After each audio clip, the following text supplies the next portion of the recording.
Hey everyone, you're listening to the official podcast of 4PlayerNetwork.com. Check us out at that address for everything you need to know about our community, monthly giveaways, and nightly live streams. You can even support us on Patreon at patreon.com/4Player. And last but not least, you can catch the live recordings of these podcasts every single Thursday night on our Twitch channel. We hope to see you there. Enjoy.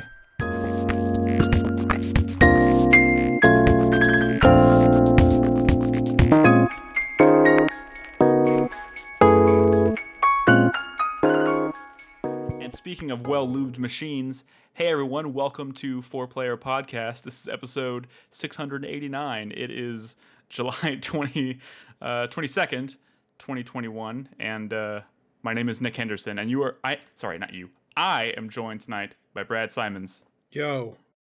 Nolan Hedstrom. How's it going, everybody? And Christopher Davis. Good evening. I want to start this show tonight by saying thank you, Nolan, for hosting last week. I literally hurt my back about 20 minutes before I was supposed to jump on the call, and that was pretty much the end of my night. And for the next 4 days, I was in a lot of pain. So how was that going? He's alive. Last 3 days, I've been basically pain free. So I had another doctor's appointment that was scheduled for today that I ended up canceling because I was like, I don't feel like it makes much sense to go to the doctor's office when I have no symptoms anymore. But man, back pain is nothing to fuck with. I can tell you that. So again, thank you guys. It was a great show. It was fun to actually listen to the show as a listener for once. So yeah, again, thank you.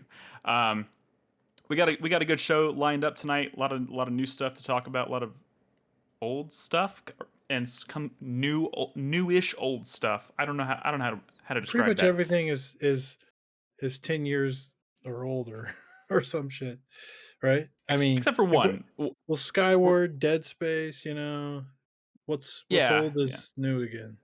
Exactly. What's old is new again. So like Brad said last week, it was very efficient, and I didn't spend a fuck ton of time talking about Discord or Patreon, so the show was very efficient. So I brought up Discord and Patreon last week. You did, and you did a great job. So I won't spend a bunch of people know what's up. Go to our Discord, hang out, talk about video games. That's how it works. We'll talk about Patreon later in the show when we do questions. So let's just get right to it.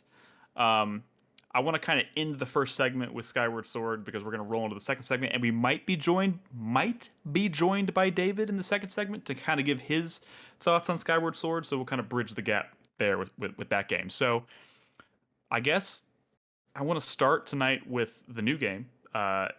Death's Door came out yesterday, or what is today? It's Thursday. Came out 2 days ago. A couple days ago, yeah. Yeah. Came out on Tuesday.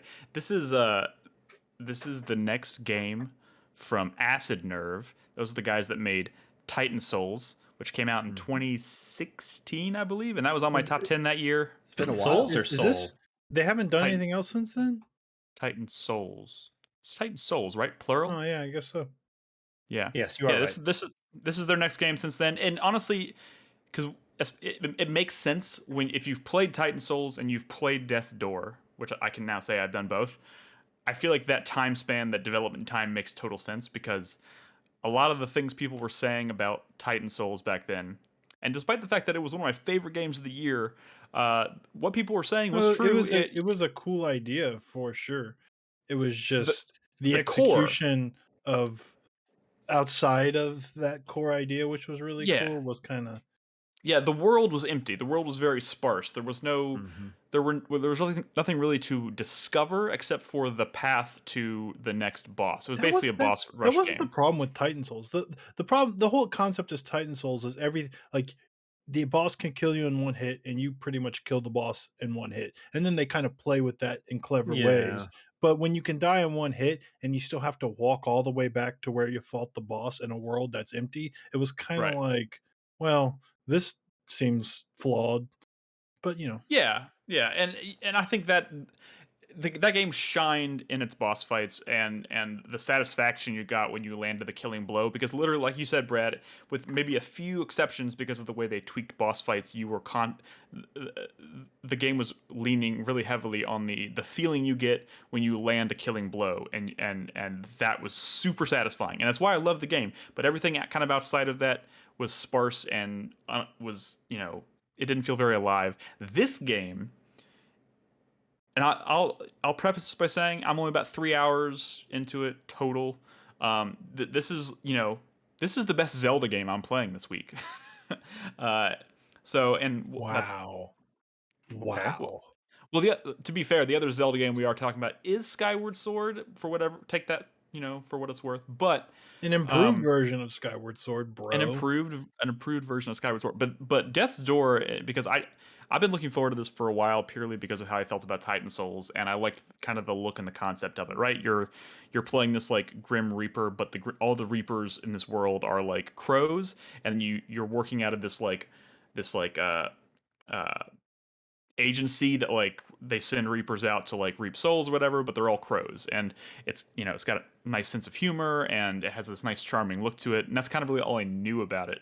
But having played it now for several hours, this game is way more intricate, I think, than I was expecting, especially coming from a studio that made a game that had like nothing in the world to a game that is pretty much fully interconnected. um, you kind of go in between two spaces. You're in this like black and white like hub world. Well, the whole Sometimes, concept is you're a Reaper. When you're in that hub world, you're kind of immortal because you're in this world of Reapers, and then when you go through the door, you become mortal. That's right? like the shtick. Wait, And you've you're been trying playing to this too? reap. Yeah, I have, Brad. I Gotcha. play games. No, I just Um, didn't know. You didn't say. yes, I have been playing it. When you go through that door, your goal is to, reap souls. Um, but that's when you can die.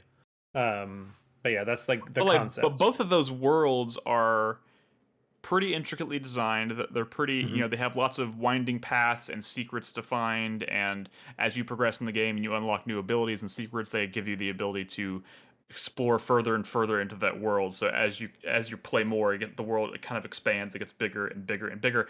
I kind of always thought it was going to be like more of I go through a door and I'm in one place, and then I go back through the door and I'm in the hub, and then I go through another door and I'm in the other place. And that's technically true, but you can go through any door in the hub, access any of those other areas by just walking there in the world. So It's not the most when you're efficient path, but yeah. not the most efficient path, but it's kind of cool too, because like the stick of like the doors, like they use these mystical doors to travel around the world, and they're just kind of like randomly floating and in the world. So you're bouncing back and forth between that hub and the world, and you have to kind of remember which doors lead where, which is kind of cool. Yeah, that's But kind of cool and also kind of frustrating because of yeah, how interconnected. And I don't want to say like MC Escher esque, but it is very easy to get lost in this game, especially if you maybe die and have to go back. You're like, wait, did I take a left here or a right? And like, there's definitely some areas that can be a little confusing. I was gonna say, and maybe this is something that you unlock or not, but I don't. It doesn't really seem like it. But the one like glaring omission I feel like this game has is like there's no map. Oh yeah, there is no, and I doubt there will There, be. No, so that's not my biggest issue with the game. I have one. There's no map uh, in Dark Souls. It's right, true. right. That's true, and it's not even that big of a deal because uh, this game is really encouraging exploration. I knew this was. I was like, they can't put out another game and have it be like dead, right? Because if they do that again, it's just kind of sealing their fate. Like they're going to be known as the team that can't make worlds that feel alive.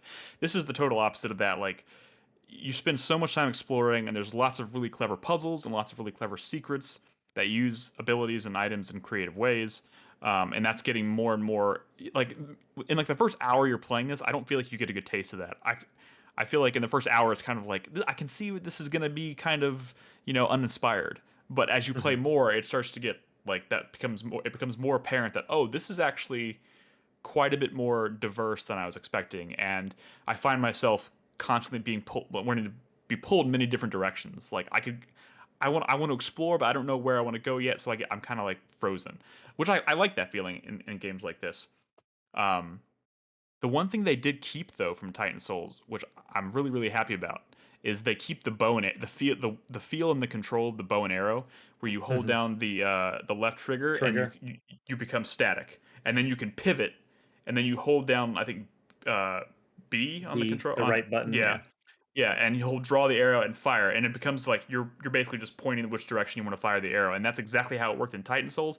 And when you land one of those arrows and you kill an enemy or a boss with that, it has that same like that same really Hmm. powerful, satisfying click that you get in Titan Souls. It's not the same thing necessarily because they're not one hit kills, but when you do finally deliver the killing blow, they did keep that like satisfying nature of it, which is Look, look, pretty Can great. can I ask you about the puzzles? I know you say they're kind I'm of doing a puzzle. I mean, neato or whatever, but like we're living in a post crosscode world, and that's a game where those puzzles are just like fucking they're hard, dude. Like if you're bad at puzzles, you might have a bad time in crosscode.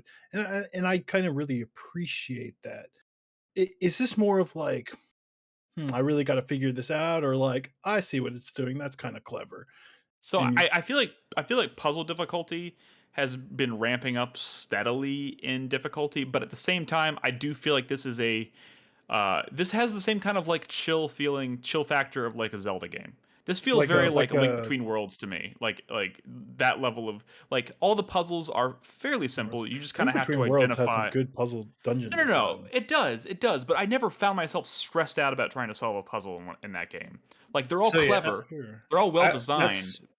yeah. Go That's ahead, what I was Dylan. going to say. No, I was gonna echo what you just said, but they're simplistic puzzles that there aren't going to be any. It's not like The Witness. It's not like you're going to be scratching your head for half an hour Yeah. trying to figure something out. It is definitely something that you can probably, if not on your first try, you'll as soon as you kind of start trying to solve it, you're like, oh, I see what they're doing here, and you can kind of figure it out from there. So maybe more a Link to the Past than a Link Between Worlds. I feel Yeah, like a Link Between maybe. Worlds, Yeah. especially with all the 2D like drawing stuff, where you go onto the wall, got So pretty clever. So and I cool little actually I did. example.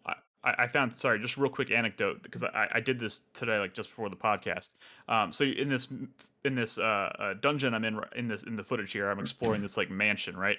And all the floors are like buffed, right? You can kind of see the reflection of stuff on the floors, right? So I walk into this bathroom, and the bathroom has like a tub, and it's completely empty. And I walked in there like 5 or 6 times, kind of when I was just exploring, and I was like, "What the fuck is the point of this bathroom?" And then one time I walked in there, and you can kind of, if you look at the reflection of like this like shelf next to the door, you could see in the reflection there was like an urn on the shelf, but it's not actually on the shelf. And I was like, oh shit, there's things in the reflection. And it's not a super detailed reflection. You kind of have to squint to like make it out. But I was like, there's things that are invisible in the environment that you can only see in the reflection, and you have to like find all the clues in the bathroom and hit them to unlock this invisible door, which gives you access to a thing that gives you one of the pieces that will improve your magic essentially. Um, and there was nothing to cue me into that. I had to walk in there like 5 or 6 times until I finally was like, "There's got to be something in this bathroom." It's like a 6 foot by 6 foot bathroom, but it exists. There has to be a reason Mm. to it. And I just kind of like noticed out of the corner of my eye before I walked out once that there was something in the reflection that wasn't in the actual. And maybe some people noticed that very quickly, but to me, it stood out as something that like they didn't hold my hand, they didn't say, "Hey, look over here." I just you know, I just Sure. lucked out once, and Nolan, that felt really how much satisfying. have you played? I just got to the area Nick is at right now. Okay. The- I don't know how many hours, but I do have a problem that Yeah, go for it. Gaberson in chat, who apparently 100%ed this game today at 11 hours, which I think is actually a pretty good Mm. solid time for it, can Mhm. maybe answer. And one of my biggest frustrations is there's no kind of like sprint or Mm. anything. And that gets very frustrating when you're kind of either going back to fight a boss or re-exploring an area, or maybe got lost and all of a sudden you realize you went the wrong way. Like, I don't want to say the character is slow, but I kind of feel like they're slow. Yeah. So And two you things. do It get seems upgrades. You do get upgrades to your yeah. speed, and that's what I wanted to ask Gaberson, since they 100%ed it. if those speed upgrades make that big of a difference, because that's almost maybe something that I want to put my skill points into first, just because I just feel like, and Mhm. like they mentioned in chat, like you're constantly rolling, and I feel like I'm constantly tapping the roll button because I want to be going faster, but I'm It not. does feel like Zelda in that way to me because I spend a lot of time in some Zelda games rolling. Like particularly, I feel like Ocarina of Time when I'm playing as Kid Link, I wanted to cover more ground, so I spend a lot of time rolling, and I feel like it's kind of the same here. I do feel like this game draws a lot of inspiration from Zelda, and So there are maybe dungeons? too You're in a much in some. dungeon?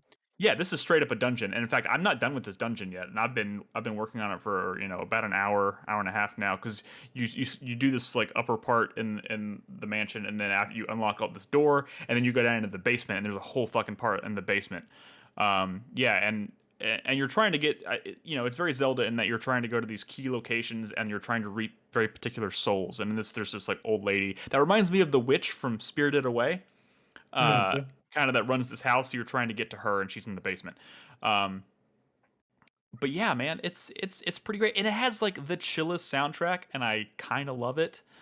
It's pretty Um, great. So, I've been kind of on the quote unquote. I've been kind of on the fence about this game because not because I don't want to play it, but because I am playing stuff and this isn't one of those like sure, games I could just download on Game Pass or whatever, right? I got to buy right. it. And I it's mean, you like, don't technically have to. no, um Oh well, wait, I mean, what? you can. It's on Oh, Steam. you got We this could on share live. Steam? No, Yeah, oh, no, okay. both of us Well, did. even then, I'm like, I am playing some shit, and I'm like, I see a good game, but I'm trying to find the grade in this, just from what I've observed. And one of these things is like, I just saw your little upgrade screen where you have these like four basic stats with like, It's and it's like stats are this pretty that basic. doesn't seem like, Here, but this is not going no, to appeal to I like the remember what I was stat gonna say. fiend in you, Brad, for sure. This is a game that I want to ask y'all about after y'all fucking finish it because I feel like 3 hours into this game is giving me nothing here. Like I Well, want to like you're obviously gonna get more weapons besides this bow, right? And I want to I want to I have know three how this weapons right thing now. shapes up, not how it I think is. there's a After the total of first. 4 weapons in the game. There's five. So, well, there's five Okay, sorry. melee weapons, Oh, and and you your have a sword, yeah, bow, and you have a bow, and you have four, I think, magic abilities. The bow is technically a magical ability. yeah. So, I'm just saying, so like a I few hours into this game, all I see is kind of what I knew of this game, and I kind of want to know what it's going to well, end up I guess as to know if it's going to be worth it, my time, sure. sort of. But what I want to stress, and this has been getting really good reviews, and I think the reason for those reviews, based on Yeah. what I've played so far, is not going to be because of necessarily because of the combat or because of the stats or the weapons that you Sure, unlock. It's sure. going to be It's because not of like A Link to the Past has a no, combat no, no. Yeah, system, you it know? has like the good level design and puzzle design of a Zelda game, especially Okay. especially one of these more recent like, or like Link to the Past or a Link Between Worlds, kind of like that, isometric kind of feel to it. It just and it I'll does that never so forget far. It's doing that Marathon very Week. well. I'll never forget Marathon Week when you started playing A Link to the Past and you're like, "I just can't get down with this combat system." Like it was a Devil May Cry game or something. But no, I get it. I just what I wanted to yeah, I don't know. We'll see. It's So far, I want to say so I far I'm get loving it, but I don't feel like I based on get the reviews seem to indicate that's not going to like change I have a necessarily. Like it's harder getting great time. reviews. Well, what is great at I mean, Like whatever. It's like eights and 85, nines. 85, right? On Sure. Metacritic sort of game. I get Yeah. suspicious of You're a very really suspicious person, Brad. well, no. I'm not gonna be suspicious of an ugly game that's getting really good reviews or buzz, Don't be right? suspicious. Don't I'll be I'll be suspicious. more suspicious of a really pretty polished indie game that's getting around, an 85 on Metacritic. Not because I think it's bad, because I don't deny. I mean, I believe that it's not bad, but like sometimes a good indie game that has like really great art style and presentation and it's polished sometimes is still just a good game, and that's Okay, fine. But let me tell you when I'm this being too. choosy, I want something with like maybe some really like, oh, there's this hook here that's like really fucking like Okay, I've never seen it before, or it's inspired, real or quick. you know what I mean, or Yes, real quick. I'm going to tell you right now. I don't think this is going to have that like really amazing, unique hook because mm, this is very clearly an homage to Zelda. But the things that have surprised me about it so far, combat scenarios can get pretty crazy, and I've died way more than I was expecting. I've died like 10, 15 times already. I mean, maybe that's a bit of an Okay. exaggeration, but I died at least 6 or So 7 times it's in the stream the it's a other little night. punishing. Yeah, it's a little punishing, and because I they will throw a lot say of that enemies at you once, it's a lot of yeah, like, I will say the reason for that, Brad, is you kind of what you were saying, about Titan Souls, you only had one hit. And this you have four. You can upgrade it later. I don't know how high it gets. I can see that Nick's farther than me, but still only has the 4 health. Mm. Um, you have to find. enemies It's like heart often, pieces. You have to find them, and I've only found yeah, one so far. yeah. Hmm. You have to pay attention in combat because, like Nick was saying, they can throw a lot of enemies at you sometimes, and the problem is they, it's not like an Arkham game. Well, they'll all surround you and wait for their turn to come and Hmm. jump in. And this, when their AI says, "I see the enemy, I'm going towards them and I'm attacking," so they You gotta aren't. be on your shit. Exactly. You're constantly having to. There's a lot of times that I've found so far where it's like I have to back away from this combat scenario because the enemies are currently on different times of their attacking moves. And if I try and hit one, by the time mid combo, like another one's going to hit me. So I often have to feel like I have to reset. Secondly, That's Souls the like, I guess. no, it is Souls like the dodge, like in kind of a what's the word? The iframes are just while the dodge is in progress, and then as soon as your dodge action is completed, you can be hit again, but you can't immediately start moving. Like when you do it like a dodge or a roll, it's not like as soon as you land, you can just shift directions and start doing it again. There's a little bit of a time where you're kind of recovering from that dodge, and you are vulnerable there. It's a So there have been commitment. many times. Yeah, you have to commit to whatever you're doing. So there have been many times where I've tried to dodge away from like one of the first boss you fight is this giant fucking like almost like a fucking castle, like the Mhm. guardian of doors or something. And some of his very early on attacks are pretty easy to dodge, but then he starts shooting missiles all over the place, and if you do a bad dodge and land where one of those missiles is going to land, like you get hit. I will So say this another new aspect that I did today right before the podcast. When you unlock, at least in this instance, when you go into the hub world sometimes and you find like major abilities or magic spells or whatever that you can use, you go into this like you go into like a treasure chest and it's called avarice, and you have to survive like 4 waves of like Hmm. really intense combat scenarios. Uh, so it's definitely not challenging, but because you load in so fast and it's just got this chill vibe to it. I don't. I'll tell you this: coming off of something like Returnal Well, into sure, something yeah. like this, whoo, it's so Yeah. chill. It's not like I but like, want it to be hard or anything. It's right. just, But I feel like it found a really nice balance of like hard and chill. Returnal is like has no chill. This yeah, has sure. so chill, a lot of chill, but a lot of like unexpected challenge. So we'll talk more about it when I'm sure I'll probably have finished it by next week. No one maybe the same. So we'll tell you how it shapes up. But so far, pretty good. I feel like this is gonna.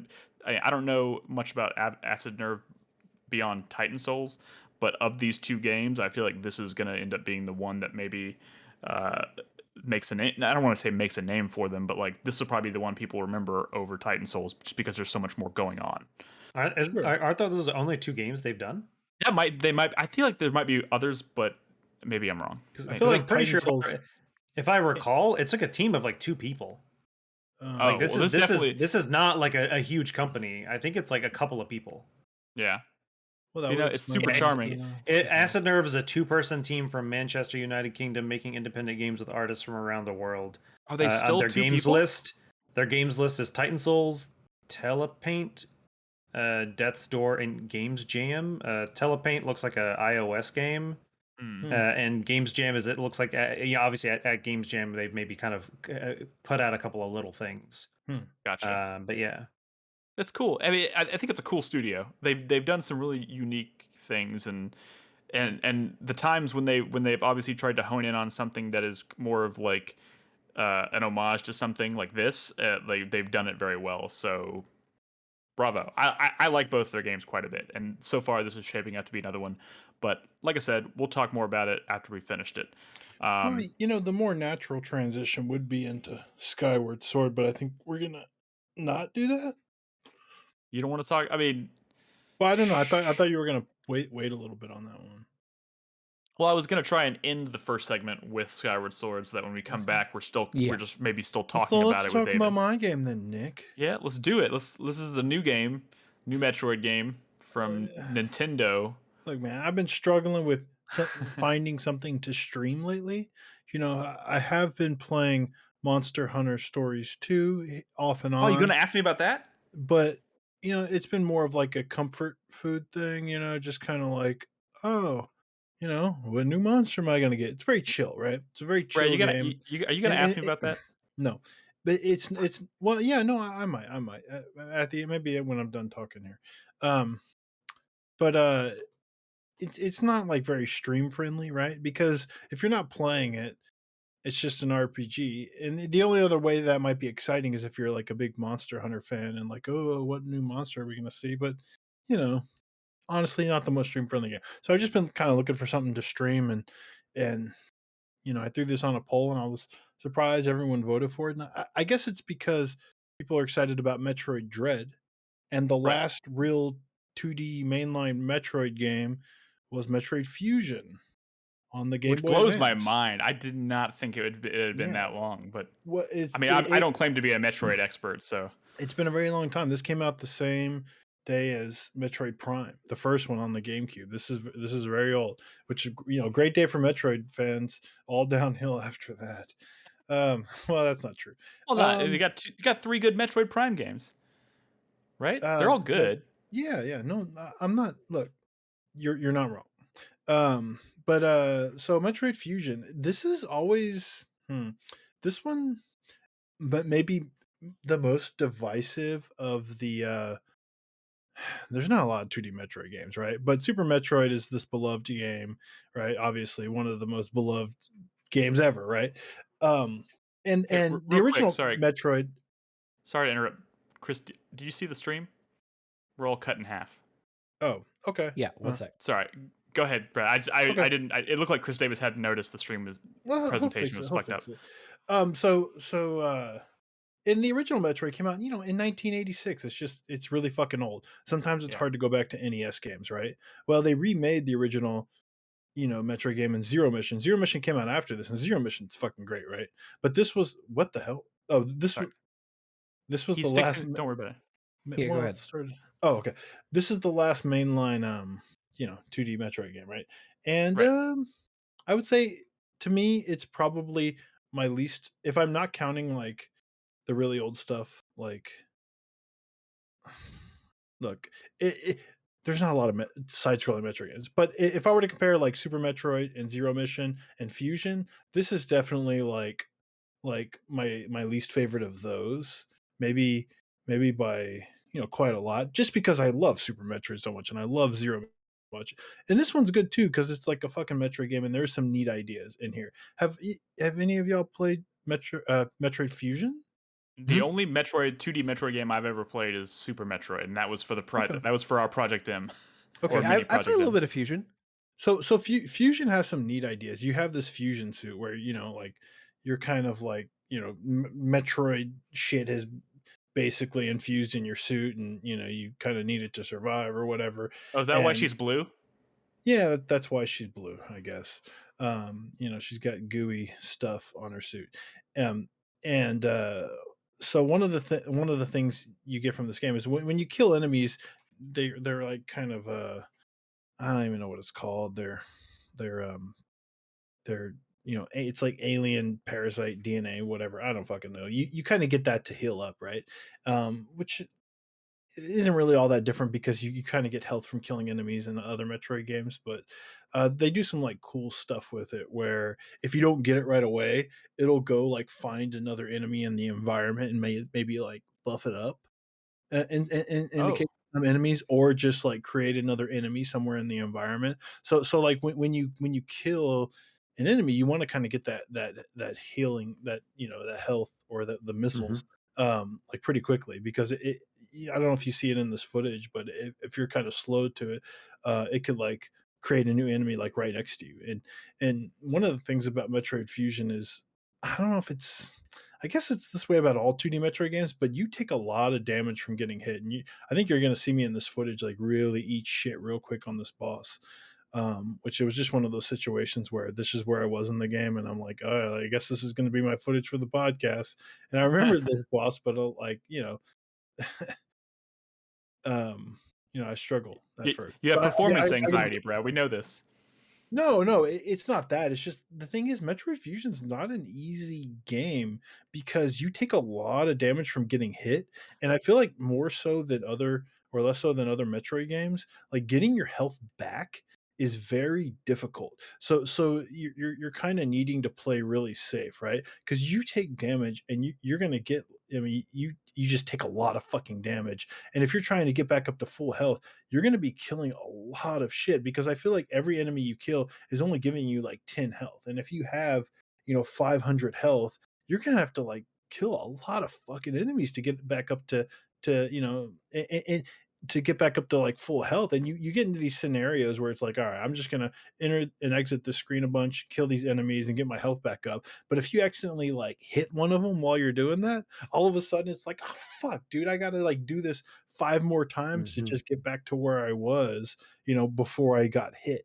And it's like it makes you like have to play like very carefully, which is Yeah. which is fine, but I feel like Metroid Fusion controls kind of like awkwardly, kind of like jankily. Like I noticed the other day when I was streaming this game, I was also swapping out and playing. I've been playing it on the Game Boy player on the GameCube, and I just popped in Zero Oh, Mission, which came out a couple years after, and it's that remake of that first one. And the game feel in Zero Mission is so much better than Fusion. Like, I don't know if you saw this earlier in the footage, but I was trying to grab the thing above me, and it took me like 4 times just to fucking grab onto it because you have to hold up while you do it, and you have to time it perfectly. And it's like, it just kind of feels like shit jumping around and stuff in this game compared to like Zero Mission I have a or even question. Super, honestly. Yeah. Is it was there a 2D Metroid game from the early days that was unique in that it was developed it was developed externally, like not a Nintendo, like a proper Nintendo Um, studio, I don't know. or That's a I weird don't question. I think mean, so. no? there's I'm from the just early wondering. days. I thought. I mean, for some reason, I was thinking one of them was like. I was like, Other is this the M? Are you one that's? thinking of Other M? That was Team Ninja. No, I don't think so. I mean, I'm talking about like 2D Metroid. I mean, I guess that's 2D, right? Yeah, I don't the fucking original know. It's hard. Metroid, Super Metroid, and Metroid 2 on the Game Boy were all internally Nintendo developed. So, and this one was as well. Fusion was Yeah, also this internal. one definitely was as well. Yeah. Okay, I was just Yeah. wondering if maybe the awkwardness was because it was not developed in house, but maybe I'm Mm, thinking of something else. just a little awkward. Like Zero Mission felt so much smoother, and that was great. But the Also, just think about there was a large gap in time between Super Metroid and Metroid Fusion. So, Yeah. the other really like controversial part of Metroid Fusion is that this game, especially like in the first. I mean, I don't even know, right? Because I'm not like super far in this game, and I've only played it like that one time back in the day, actually, because it was not my favorite Metroid game. It's very linear, very weirdly linear. I mean, there's still like lots of secrets, and you really got to like hunt them down, and they could be quite tricky, actually. But Is it linear it's enough that still like it feels awkward go calling it a calling it like a Metroidvania no, no, kite? no, no, no. It's not that. It's not that. It's just that like the game is telling you where to go. It's like go to sector 1, and then it's like find the navigation room. And then when you get to the navigation room's like, all right, and now you're in this area. In this area, go to this data room to get your next So it's ability, it's and then it's come not back really here and we'll linear. tell It's more like just guided. It's guided it's and holding your hand a lot. guided and yes, guided, but also like once you're in an area, you're kind of like in that area until it tells you to go to a next area. Like it doesn't Until feel you're all that basically done with that area. interconnected. You know what I mean? Mhm. I mean, you'll go back once you get abilities to kind of like clean some stuff up, but it doesn't even feel necessary. You're kind of just going where they tell you to go, and that's a little like lame for a Metroid game. It's not like other Metroid games are so fucking open that you can just kind of go wherever you want at any time, but they definitely like hide it a lot better. Here you literally have a computer like just fucking telling you where to go at all times, and that's a little weird. But to counter that, like it can be quite tricky to figure out. Like, okay, I know I need to get to this room, but I honestly have no idea where to get here and how to get there, and it can be really like they really hide stuff. Like it's like secret level tricky for stuff that's just actual progression. Hmm. So like I've even though I'm not far into this game, I've been and I've played the game before. I've been stuck like quite a few times, really scratching my fucking head. And when I found out like what I'm supposed to do, I'm like, wow, that's I can imagine a lot of people back in the day just like getting stuck in this game and going, I have no fucking clue. Like more so than even other 2D Metro games, I think. Which is kind of surprising and kind of nice because I feel like if it wasn't like challenging in that way, um, I would maybe kind of, get frustrated with how linear it was. But it's to the point where like I'm surprised. Like after I got like the Samus like super dash right, and it'll let you like run through blocks that only the super dash will let you run through, right? But there's Right. also a thing depending on how familiar you are with Metroid, there's a thing that she does called Shine Spark, where she gets into the supercharge like animation, and then you hold down and she's still like flashing, charging, right? And then you can jump and do like Oh, a I saw you super do that a dash minute in ago. Yeah. any direction, right? It's a thing that you can do in these 2D Metroid games. It's called Shine Spark. And I got to a point where I just, as far as I'm aware, to progress, I had to do like a Shine Spark, which I had knowledge of from playing, Metroid games in the past. But it's like I had no idea how to progress without doing like a pretty tricky Shine Spark. And I was like, that's a lot for the game to expect you to know how to. First of all, the game doesn't really teach you how to do that, which is crazy. So maybe I missed something, but I progressed by doing a relatively early Shine Spark maneuver, and that was surprising, Hmm. but cool because it's like, wow, this is kind of tricky. So this is also the 2D Metro game, I guess, with the most story. Like the earlier Metro games, Super Metroid, Zero Mission and stuff. Yeah, Is this the game that, because a lot of people are making a big deal with Metroid Dread about having that enemy that's stalking you throughout the game, or whatever. Wasn't there another 2D Metroid that yes, had that? that's the other thing that like people kind of think back to this game and remember quite fondly, even though those sequences were very scripted. So it's But specific but sequences in this game yeah, then. there's is called SAX, which is actively hunting you down. And the first, when you encounter it, you have to like hide and run from it. You can't really fight back, right? Right. And they can be quite scary sequences, right? And people find that stuff like very memorable, and it is.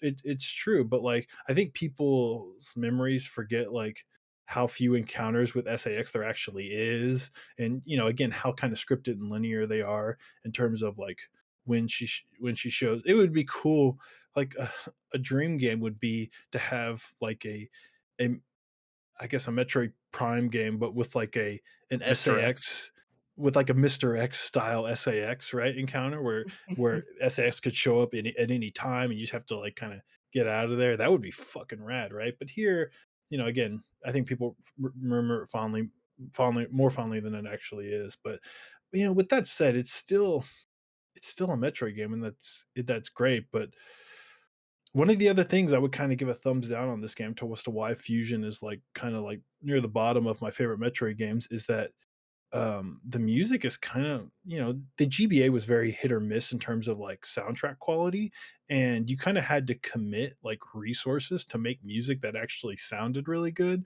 So you'll have games like here, I think the music in this is kind of not great, but in Zero Mission, I think it's good. It's really good. They just sort of made, I guess, the choice to like commit. Castlevania games have had that issue too, where some Castlevania games on the GBA sound like shit. Like honestly, Aria of Sorrow, one of the best Castlevania games ever. The music like sounds like really kind of, the quality sounds really bad, but like Circle of Moon, which was the first one to come out on GBA, sounds really good. So it's just kind of, it's kind of a toss up And depending we're not on talking about the quality of like the the like melodies or anything, but the I mean like the composure. Yeah. actual sound quality Gotcha. sounds not great in in this one versus some of the others. So that's a little Yeah. disappointing because, you know, like Castlevania, I feel like, and to a lesser extent, but I feel like the series is known for having really memorable quality music, right?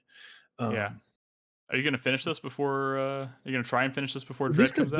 this is not like, you know, no Metroid game is really all that fucking long. So I can Yeah. imagine I will. One of the cool things is, you know, it being a GBA game. I have all these like fucking GBA like I was streaming on the Game Boy player, but you know, I have a Game Boy Advance SP, and I was like, oh, it's perfect. I'll just play some fucking Metroid. But this, you know, this is kind of like small and awkward. So I pulled out my I actually have a DS Lite, right? Oh Which my I god. kind of moved on to a DSi, and which did lost the Game Boy Advance slot.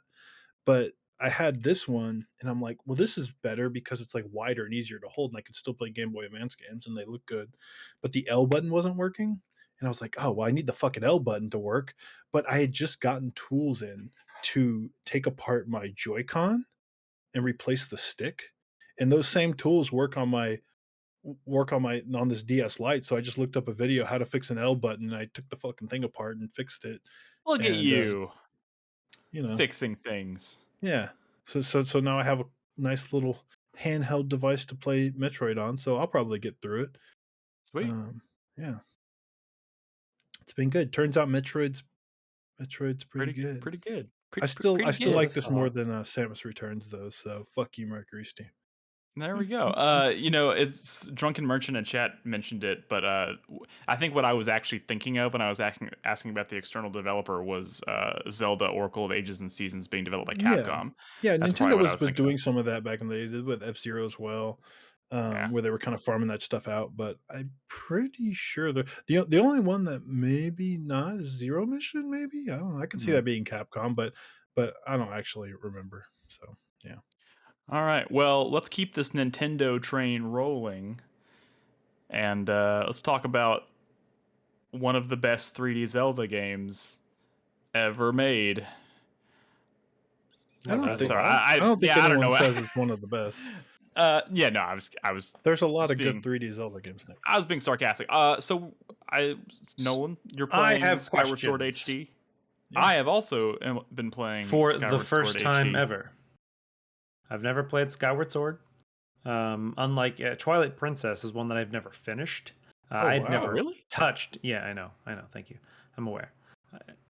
I plan on remedying that at some point. Um, I'd never played Skyward Sword, so this is my first time coming up to it. I think the reason is when it came out, I was, you know, smack dab in the middle of college. So A, I didn't have a lot of money, and B, I didn't have a lot of time. Um, and so I just kind of never got around to it. C, I heard a lot of people saying it was not great. So that's kind of probably one of the reasons I avoided it a bit. So I'm I'm Understandable. I'm in this 9 maybe 10 hours now. Is how Mhm. far into it in. I don't know how long it is. Very long. Um, It's about 50 okay. hours. I took me about Okay, 50. It cool. took So me that, about that was 50 kind hours. of, I was getting worried because I seem to have explored almost everything it seems like I could explore. But I figured it would open up. All right, cool. So I will I say, Nolan, quickly, mhm, it's a very long game. You're mhm. not gonna go to like many new areas. You're gonna kind of go Mm, back to areas a lot and You stuff. double back to mm. areas you've been to, but you explore new parts of them Yeah. Gotcha. and that kind of thing. Okay. Okay, cool. Um, but yeah, so a lot of the complaints I remember uh, from back in the day when I heard people complaining about this game, I guess I just haven't really been encountering them. I mean, so far, once again, I'm not 50 hours in. I'm only like a fifth of that. Mhm. It hasn't been too bad. Like I've actually been enjoying it. Hmm. I've been having fun. I've been enjoying the bosses I fought. I think the world's pretty good. My biggest complaint probably is I hate the stamina. It's very Hmm. Yeah. frustrating that I can only run like 10 feet Yeah. um, And before running I out of honestly stamina. cannot remember if you ever upgrade that or change that in any significant way. I don't recall. I feel like you should because it's so short. But then again, I think about like Breath of the Wild. The stamina was still kind of an issue in that game, not to the same Well, that extent, was that but was a core mechanic is upgrade. I But mean, you could core also systems upgrade upgrade. your stamina very easily in Breath of the Wild, right, either right, right, by, permanent upgrades or like food and stuff like that. Versus right. this, it's like you better hope there's a fucking green fruit nearby, otherwise I'm just gonna be tired for a little bit. Well, like stamina, this game was kind of dabbling in ideas that got more fully fleshed out in Breath of the Wild. That's why people Mm. say, Skyward Sword had to walk, so Breath of the Wild can run. Like there's, RPG elements and stuff and Sure. equipment and shit. Yeah. So Oh yeah, I will say you're doing this. very visible like quests and you're upgrading things. You're going to a shop to trade in items and rupees to upgrade your weapons and mhm. items. Yeah, no, it very much is RPG elements. What's up, Nick? I do think because you were saying you don't feel like you've maybe experienced some of the negatives. And I do think that is a byproduct of playing it now on the Switch. Also, I think I will say that I'm playing it now too. This is my second time. I'm enjoying it quite a bit, um, and I think a lot of that might have to do with the fact that we are kind of experiencing it now in like a post Breath of the Wild world. It's a lot easier to look at at Zelda, at this form of Zelda, and be like, because I feel like at the time it was like we had a lot of high, lofty expectations for what the next Zelda game was going to be, Not and not then we just got that, but we, this. we were getting we were getting kind of I feel like we were getting kind of sick of the formula. Like Twilight Princess, when that came out, it was like loved, right? But some people kind of turned on that game, years later, and not just handheld Zeldas that were coming out at the time. They were not people's like favorite Zelda games, like Phantom Hourglass, the fucking Spirit Tracks, right? People were Yeah, I kind loved of like Phantom were Hourglass. people were tired of the hand holding. They were tired of like, just like I guess I don't know, ease of difficulty and just the formula, right? Oh, I'm gonna get a fucking boomerang, I'm gonna get a fucking bow and arrow. And then this one comes out and it's like, oh, this is just kind of like more of that. And I think a lot of it was frustration at the time, where it's like, okay, they hit us with this with Skyward Sword, and it was like, one, people are not really sold on the motion controls, right? So like the waggle thing yeah, is it was kind of annoying, and then people were like, well, now we have to wait probably another like what 6 years before we see what the next potential like revamp of Zelda is, and like I think there was just a lot of frustration. And now we live in a world where we know Breath of the Wild exists, and it's kind of like a lot easier to say, okay, I'm going to go back and enjoy Skyward Sword because I know what comes after this. I know where Zelda is now, and I'm happy with it. So like it's kind of nice to go back and sure. revisit this like more formulaic Sure, but 3D I'll Zelda. also say like 10 hours into this game feels a lot different than 40 hours. And a lot of the stuff you're doing are like you're coming across areas for the first time, you're fighting doing encounters for the first time. Like this I feel like this is a game you get kind of sick of and frustrated with how much like random filler bullshit they have you doing between dungeons, outside of dungeons, just to get to those fucking dungeons. And have you fought like the big toe monster where he's like walking up the big spiral and you have to like hit his toes or whatever? You went to the Mm-mm. big spiral area because that's the Okay. first forest area. There's that big spiral like Yeah. Mhm, mhm, mhm. pit.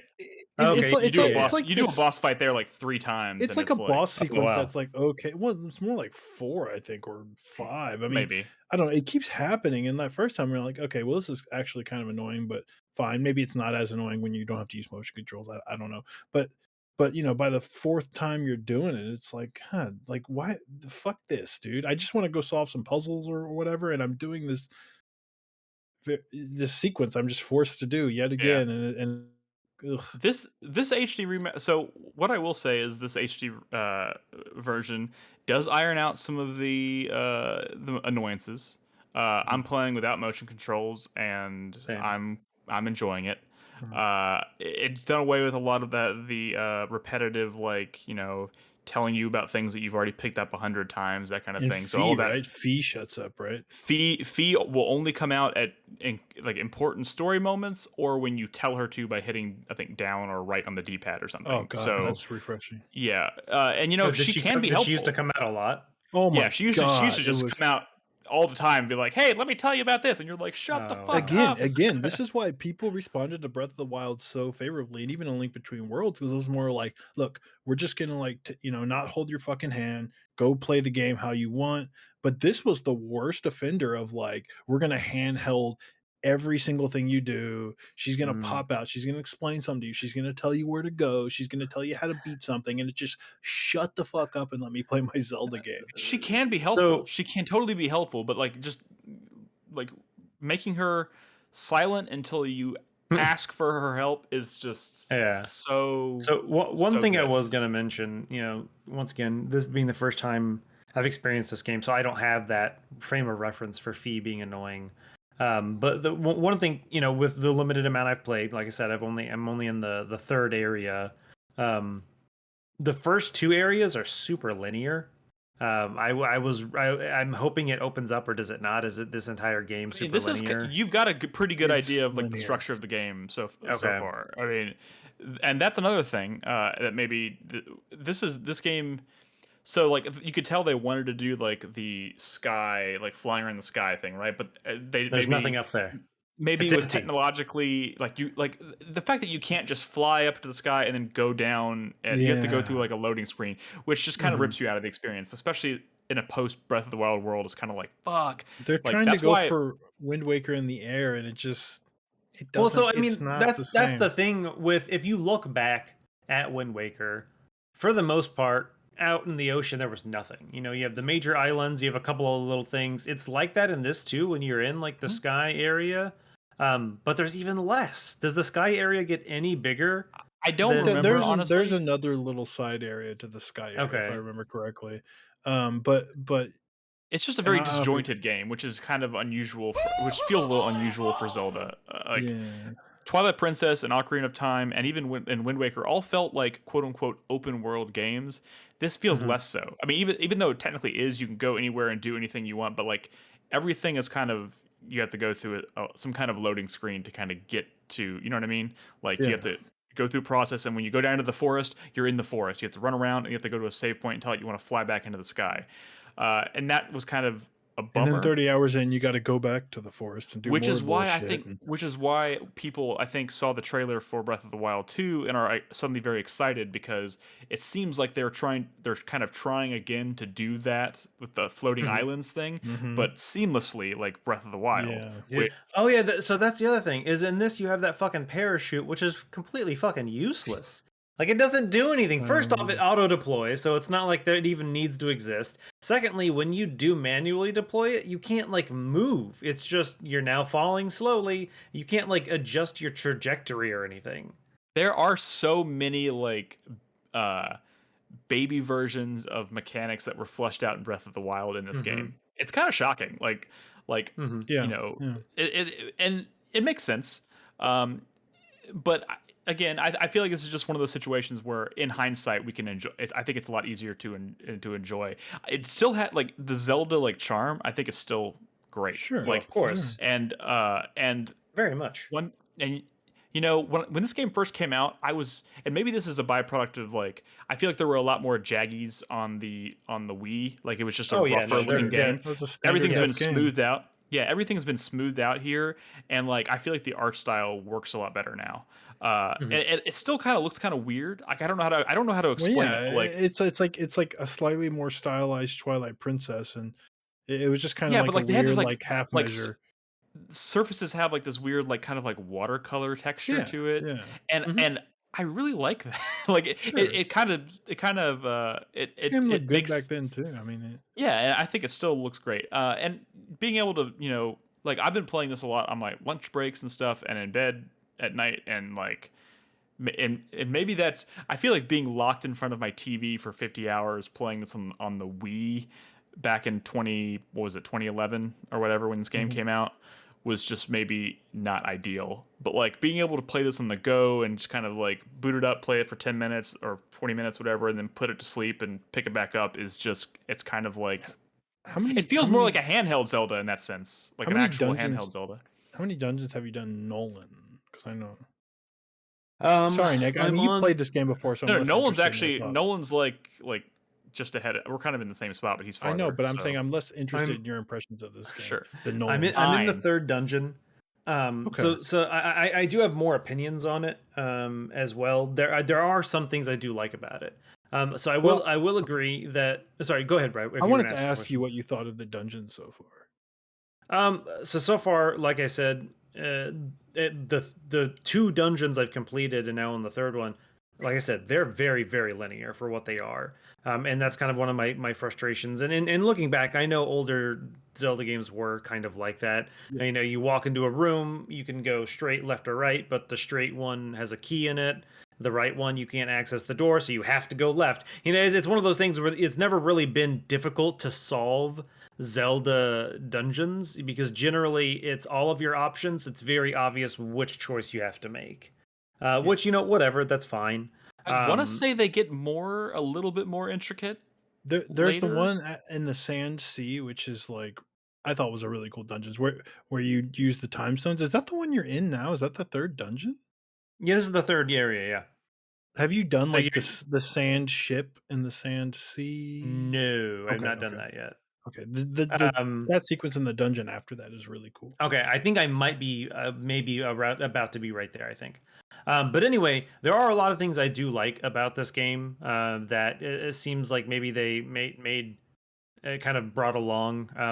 One of the things I remember bringing up a few months ago when I was kind of starting to go back and play some older Zelda games, especially when it comes to like Ocarina of Time. Like, there's no reason to have rupees in that game. There's no reason for them to exist. Besides, if you lose your shield, you can pay 80 rupees to buy it back, and that's it. There's no other reason for money to exist in that game. And this, there actually seems to be a fucking like economy. Like, you have to Yeah. spend money to upgrade and buy things and do like there actually seems to be a reason for money to exist, which I super appreciate. I in, You know, I mhm. intentionally bought an upgrade for my wallet. Like I Yeah, made the there you choice go. to do that. Brooke Uh-huh. Yeah, said something, So I think. that I stuff's like not that that bad. exists. I like the whole collecting like you know, bugs and shit to upgrade your certain things. That's yeah, bugs nets, that's cool. This beetle thing seems to be pretty cool as well. I've Yeah, been it's kind of cool. enjoying solving some puzzles with that.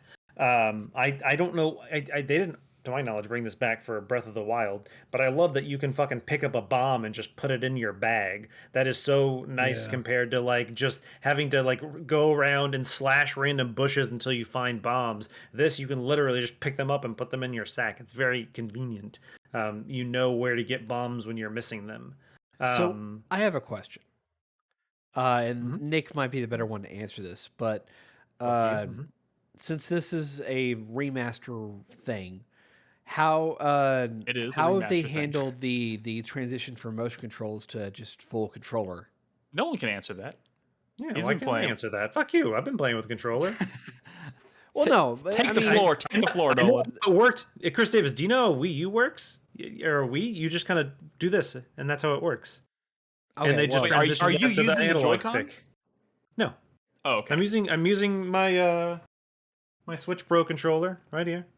So all it is the right analog stick does all your slashes. You pull it down, he does a down slash. You push it up, he does an up slash. Left and right slashes, You wiggle it diagonal left to right, and slashes. he'll do a Like spin Metal if Gear you're. Yeah, Rising. Like Metal Gear yeah, Rising very or much something. like Metal Gear Rising. well, So like, but my it's only eight direction. problem, It's not like full analog, right? Hmm? no, Yeah, it's full it's analog. It's full it's analog.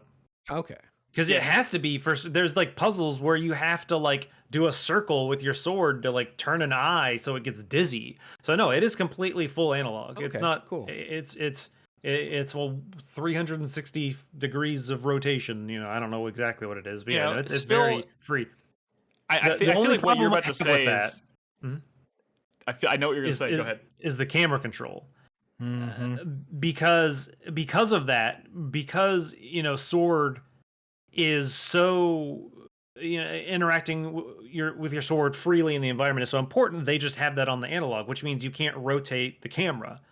In order to do that, you have to hold down the left bumper, and that's very frustrating to me because I will constantly Pull out your be sword. wanting to, yeah, constantly be wanting to move the camera, but I'll pull out my sword. I'm like, fuck, I didn't want to do that, or I'll accidentally slash something. And usually it's not a big deal that I slash something, but it's just like a frustration that I'm wanting to move the camera because you know it's been 20 years. I'm not 20 years. I don't remember what the first game to have a 3D camera. But you know it's been decades of playing dozens and hundreds of games where when you take the right analog stick and you tilt it, the camera moves. But now, nope, you slash your sword.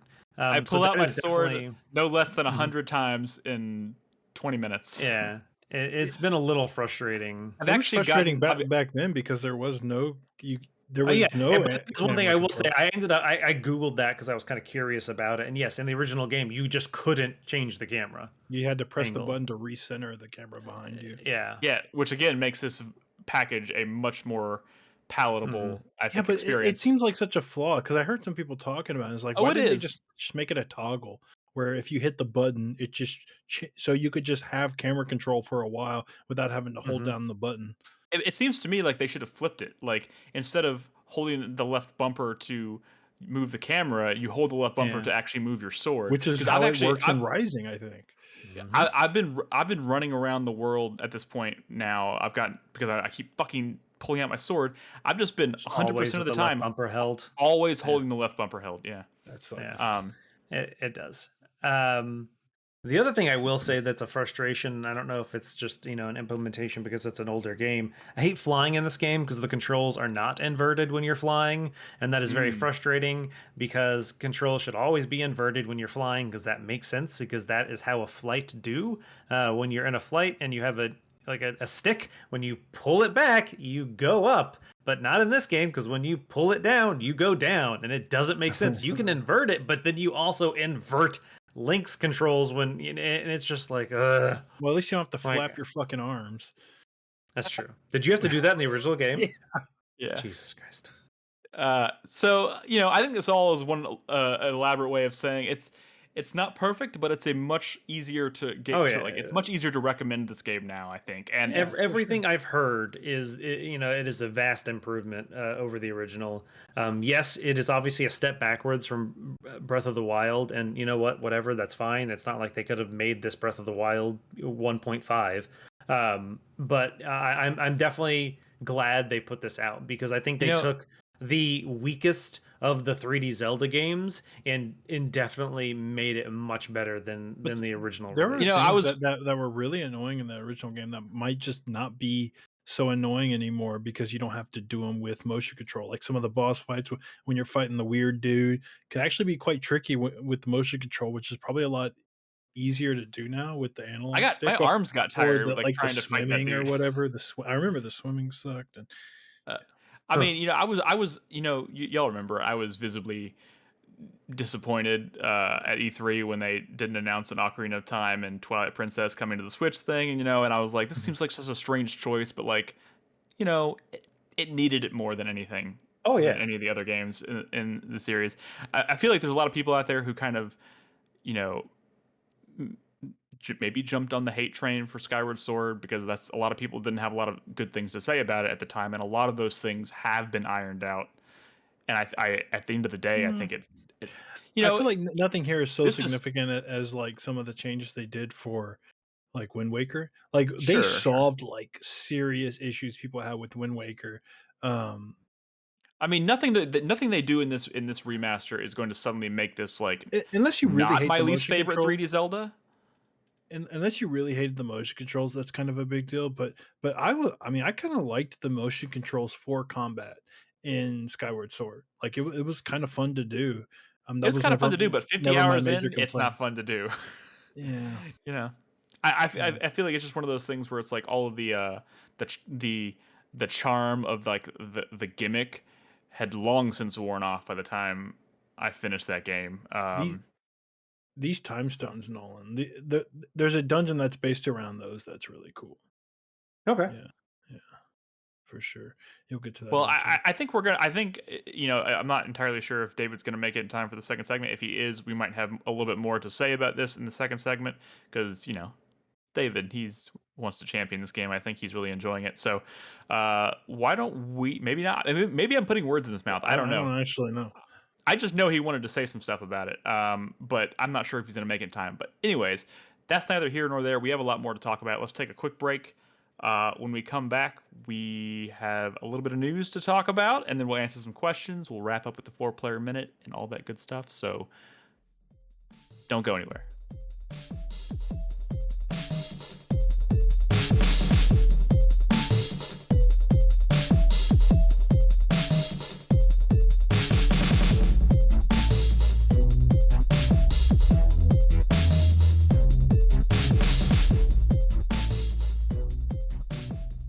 welcome back to the show. David will not be joining us for this segment, so we can move right along. But are there any? I know there were a few quick mentions as far as Chris Davis. You said you had played. You wanted to mention that you were in fact playing Ancestors. I am playing Ancestors: The Humankind Odyssey. It's from Patrice Désilets of Assassin's Creed fame. This is his studio's freshman effort after he left Ubisoft. It didn't go very well, did it? I mean, You know what? nobody talked about it. Wait. Well, I think Patrice Désilets is doing just fine if yeah. he's not some sort of sex predator like the rest of Ubisoft executives. So I mean, that's certainly fair. Yeah, I don't think anything has come out about Soleil. I think here's the problem with this game is that this isn't something I can write a statement to. It requires a fucking dissertation. We don't have time for that. No, we don't have time for that. So next week when I talk about it, I'll try to work a conversation out of it. But it's easily the most interesting game I've played this year. It is a game that's literally about character empowerment and character growth. And it is very, very hands-off with teaching you mechanics and just kind of letting you go in this world. Gotcha. I would imagine something like that would make would make that kind of embrace it. You know, I feel like that is probably a big reason why a lot of people didn't end up playing it, and as a byproduct, why a lot of people didn't really talk about it because not a lot of people were playing it. Yeah, there is a tutorial to the game, and then once you're past the tutorial, like unless you do like a new action that you've never done before, it's never going to pop up a tutorial ever again. And in fact, like when you pause the game and like the pause menu, it has like tooltips that pop up, and one of them specifically says, "We're not going to help you. Go figure it out for yourself." Interesting approach. Yeah. So I Have don't you want played to a talk about it right significant amount now. of this game yet, and are you planning on playing a bunch more? I mean, you did say it's the most interesting game you've played this year, so that sounds like you're enjoying it. According to Steam, I put 23 hours into it. I'm maybe at close to the halfway point so far. I had to restart it like 7 to 8 hours in because I kind of, got myself into a corner I couldn't back out of. You soft-locked yourself? I didn't soft lock okay, so to briefly go over the mechanics, you play as a hominid 10 million years in the past, and you're playing through the evolution of humanity from the various species up to like I think it's Homo erectus. So you're this hominid from 10 million years ago in the middle of Africa in the jungle, and you're building up a clan, and you're breeding, and you're expanding knowledge of that species and of their capabilities as you play through. You are literally building neurons in their minds to learn new actions and expand their capabilities. That when they pass that along to their, they pass that along generation to generation. Your sister too many times, and they pass it along on the evolutionary track. The problem with it is that you have to be very concerned for the health of your hominids, and you can die pretty fucking easily if you're not being very mindful of your platforming and watching out for predators, because there's a lot of predators in the game. Is it open? Like open world? It is an open world game. Yes. Oh. I don't even think we ever got to the point, like, I feel like the conversation after that game came out stopped so quickly that I never even got far enough to like find out kind of what it is. Yeah. It's news to me that it's open world. It is a 100% open world. There is no map to this game. It's just they put you in this world, and you will find landmarks along the map as you're going across it, and the only reference that you have of where things are after you found them, and you can use your intelligence to see markers in the distance of these places you visited or these places that you haven't visited yet. Other than Interesting. that, you gotta fucking memorize like where you've been. Otherwise, you're only ever gonna know where home is, and that's it.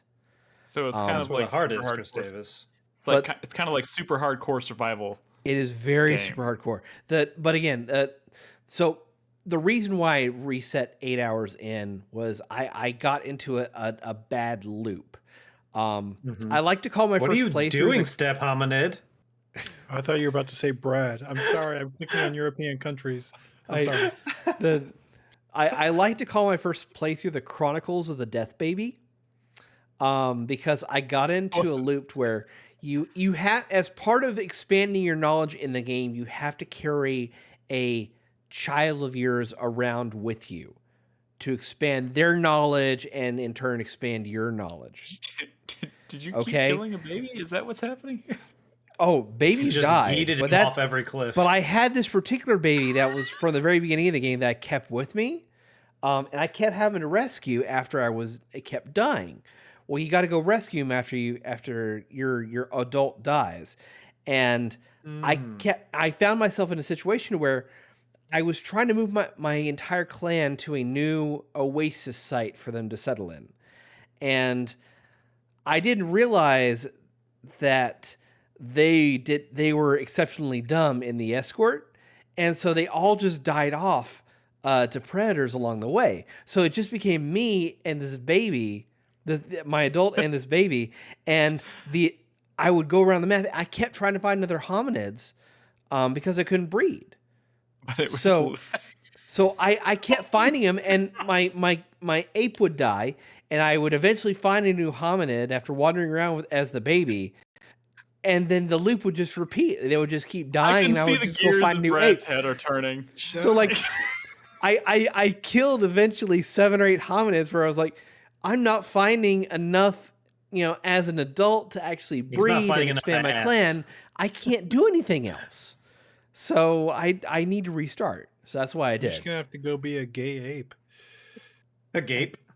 But like that's all fine and dandy until you realize I mean, the whole point of the game is to be able to carry on. Like you have We'll to. just adopt, over- Nick. It's You can't adopt, Brad. There's no ass cheeks if there's no hominid cheeks to clap, there's no more hominids. it's literally just him alone on the planet with this Yeah. baby. Okay, that's fast. Let us know how this goes. I want to see footage of this game on a future episode because I still to this day have not seen much of anything about it. I'm going to show you this, and I think, Nick, you might be genuinely interested in it, but I would not wish this game on you. Okay, fair enough. I mean, Unfortunately for ancestors, we're living in a post-Tokyo Jungle world. And in a world where Tokyo Jungle exists, why play Ancestors? But this came out after Tokyo isn't Jungle. Tokyo Jungle the one with the Pomeranian? Yes. Yeah. Yes. Okay, I just want to make sure I was thinking. But it's of the also same game. about survival and dying babies. So real quick update from me. I finished Returnal, so that's a big deal. Good job, Nick. It took me 46 hours. And you didn't YouTube that true ending, so you're I a real didn't. man. I did not YouTube it. Fuck you. I did not. I was thinking about YouTubing the ending, but my brain just wouldn't let me do it. So last night I did another run and I beat the final boss the second time and got the secret ending, which involved finding like 6 keys and then going back into that house in the middle of the woods and then going to fight the final boss again. So I did it. That game is fucking just stellar as hell. But like I said earlier when we were talking about Death's Door, has absolutely no chill. It is just from the moment you pick up the controller and start going, it is like my blood's pumping, just my heart's beating. It's like a 90s commercial just screaming at you the whole fucking time. So Exactly. So was it worth the effort to get the secret ending? Well, I mean, it adds additional context to the ending. I mean, I'll say this, knowing what that game is now it's very obtuse or very I don't know how to put like you think it's one thing for a very long time and then it steadily becomes clear that like this none of this is like kind of what you're seeing with your eyeballs, you know what I mean? Okay. Like the story is all very metaphorical. Because it doesn't sound you know, like and you're narratively satisfied. Your gameplay satisfied for no, I'm achieving that, but I think I'm narratively satisfied, but like it's also not the kind of narrative that I think is going to be particularly satisfying to people who go into a like horror movie wanting to like walk out of the theater knowing exactly what fucking happened because that's the only way they're going to be satisfied. You know, it's I mean, the story is a lot about this character's past, has nothing to do with this alien planet, and at the end of the day, you kind of piece together what I like. I talked to Chai Tai last night after it happened in Discord, and we were just talking about it. And I was like, he had some interpretations, that I had some interpretations, and I think we were both kind of right. And it's that kind of experience, which makes for interesting discussion. But it's also it does not set out to concretely answer what is happening in that game. And I think it honestly, I think it makes it better narratively speaking for it, but I don't think it's going to be particularly satisfying to every person who plays it.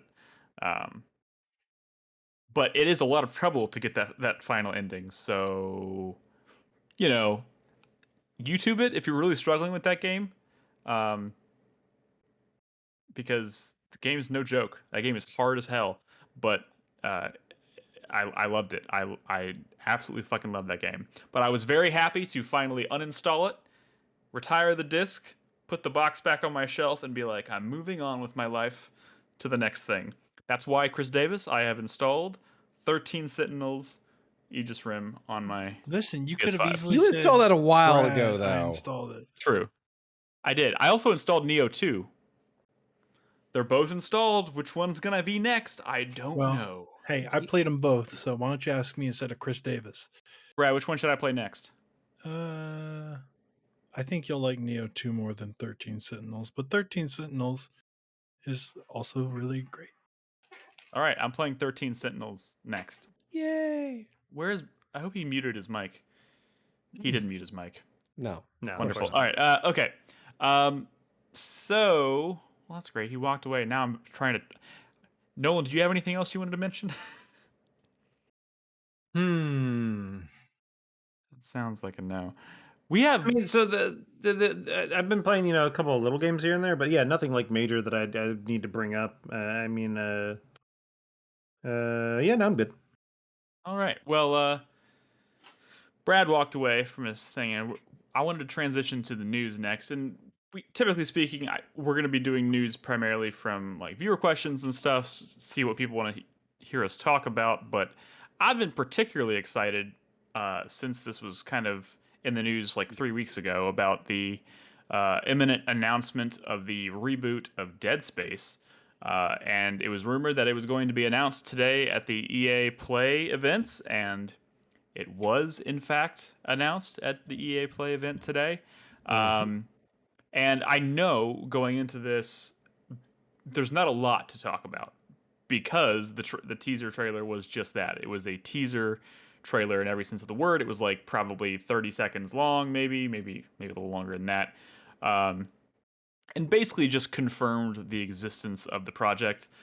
There was a press release that came out afterwards that confirmed that this is in fact a remake of the game from the ground up on the Frostbite engine from the team at EA Motive, who did Star Wars Squadrons from last year, which was pretty solid.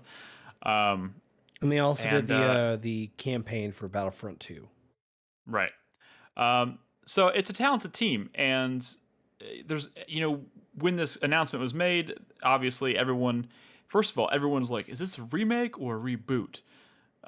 And it's they're treating it like it's kind of both, where it's going to pull elements from other games, but it's going to be primarily a retelling of the story of the original Dead Space. So in and of itself, like that conversation is interesting because the game isn't that old. Yeah, let's have that conversation. Yeah, Look, it man, came out it's in too 2008. soon. It's too soon, and it's a game that runs fine on PC. It's Hey, too first soon. of fir- When you jump the gun on a remake like this, it just means that you're not gonna get one in another 10 here's years. my This is the here's my remake. counter here's my counter argument to that is that uh, Visceral has doesn't exist anymore, right? Visceral's the team that made it. The creative team behind the original Dead Space has moved on. That team no longer exists. Yes. So in order to bring Sure. back Dead Space, you had to give it to a different team. When you give it to a different team like that, the question then becomes: do they want to try and continue what the original team did, or do they want to kind of start fresh and put their own spin on it, and then continue from that point? Um, and that's obviously the route they decided to go on. And I've played Dead Space 1 and 2 fairly recently, like in the last two years.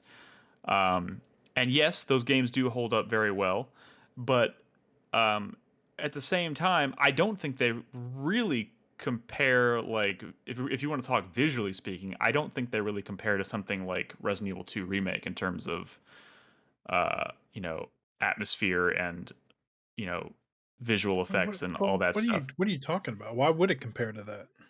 I Well, mean, I it's an mean, older game. you're talking about it's too soon because they hold up perfectly fine on PC, which is true.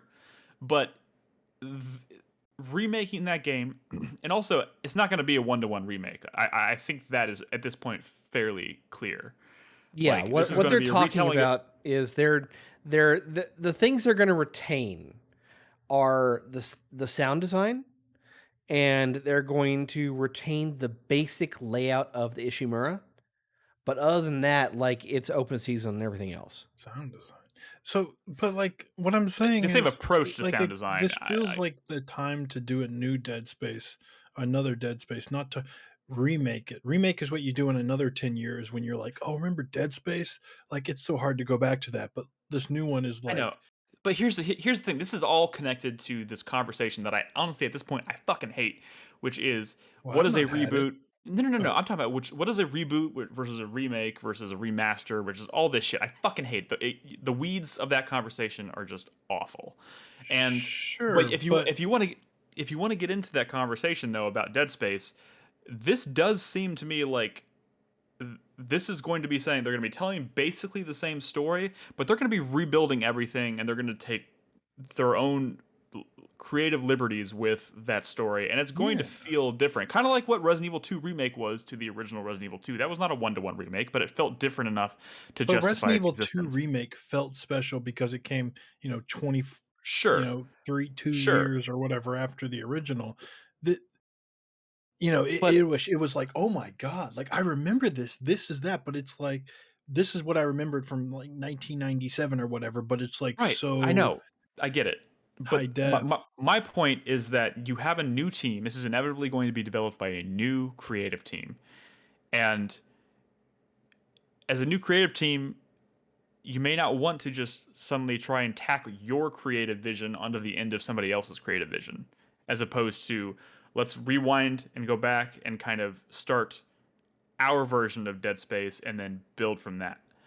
And in that sense, I think that's maybe not my preferred approach, but at the end of the day, this announcement worked for me because it confirmed that Dead Space is alive. Dead Space is back, Yeah. Sure. and I was literally at the point where I was kind of like, I was not sure if Dead Space as a franchise was ever going to return. I thought we were going to be those 3 games happened, and that's kind of See, that's it. I think it's too close to something that's revered to, like, write it off completely like that.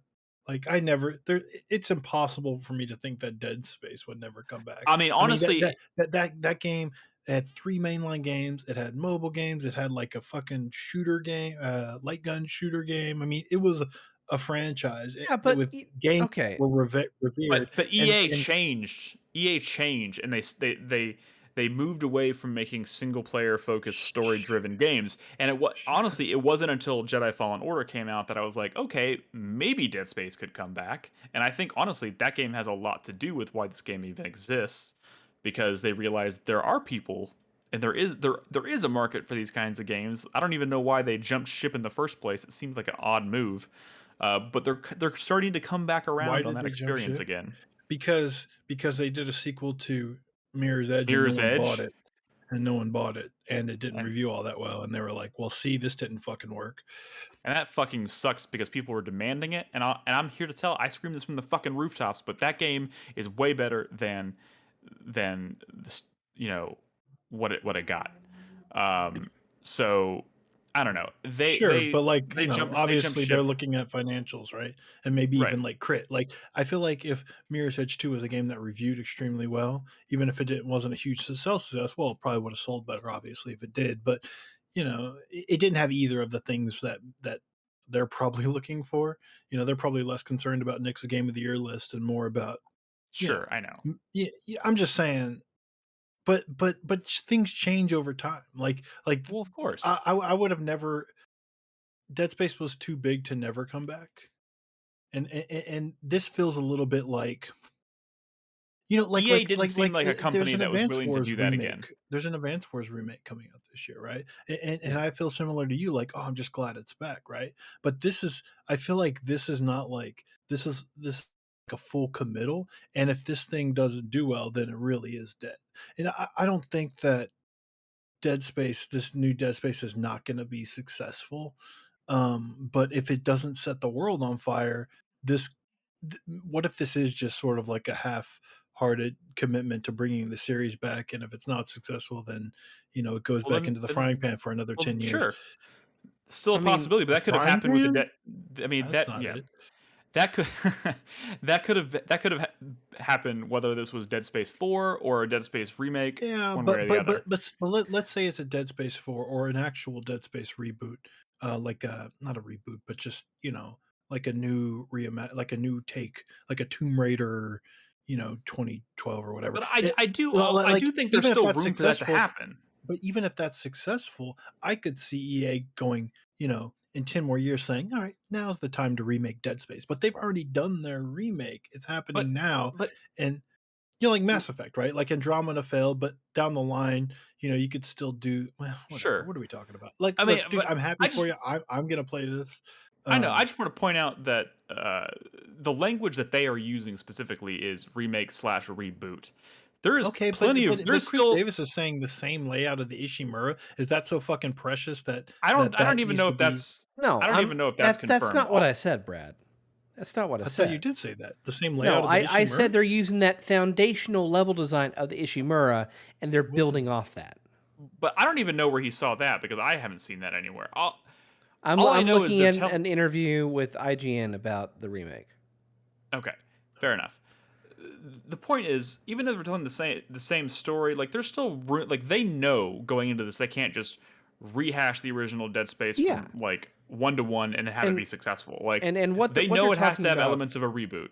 yeah, and what they're talking about with the story is that they'll keep the same narrative structure of that original experience, but at the same time as when Dead Space came out, and in the like year or two after it came out, there was a bunch of transmedia properties that were coming. There were comics, there were animated films, there was Dead Space Extraction, which is a prequel to Dead Space.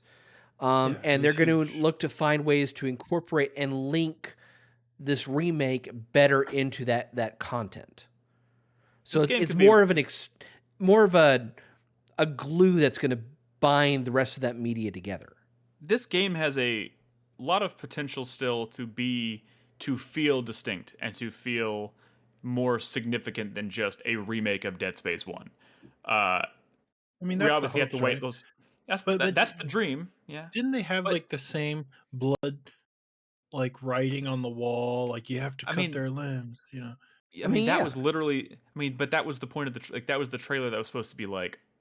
That was kind of the moment people were like, "Oh, this is a remake." Like that was in the trailer for a very specific purpose because that's yeah, very recognizable. People recognize that shit and they're like, "Oh, it's a remake." And obviously, the cat was out of the bag long before that trailer happened. But like the dream obviously was then people wouldn't have known that and wouldn't have seen that coming, and then would have been like, "Oh my god!" So whatever.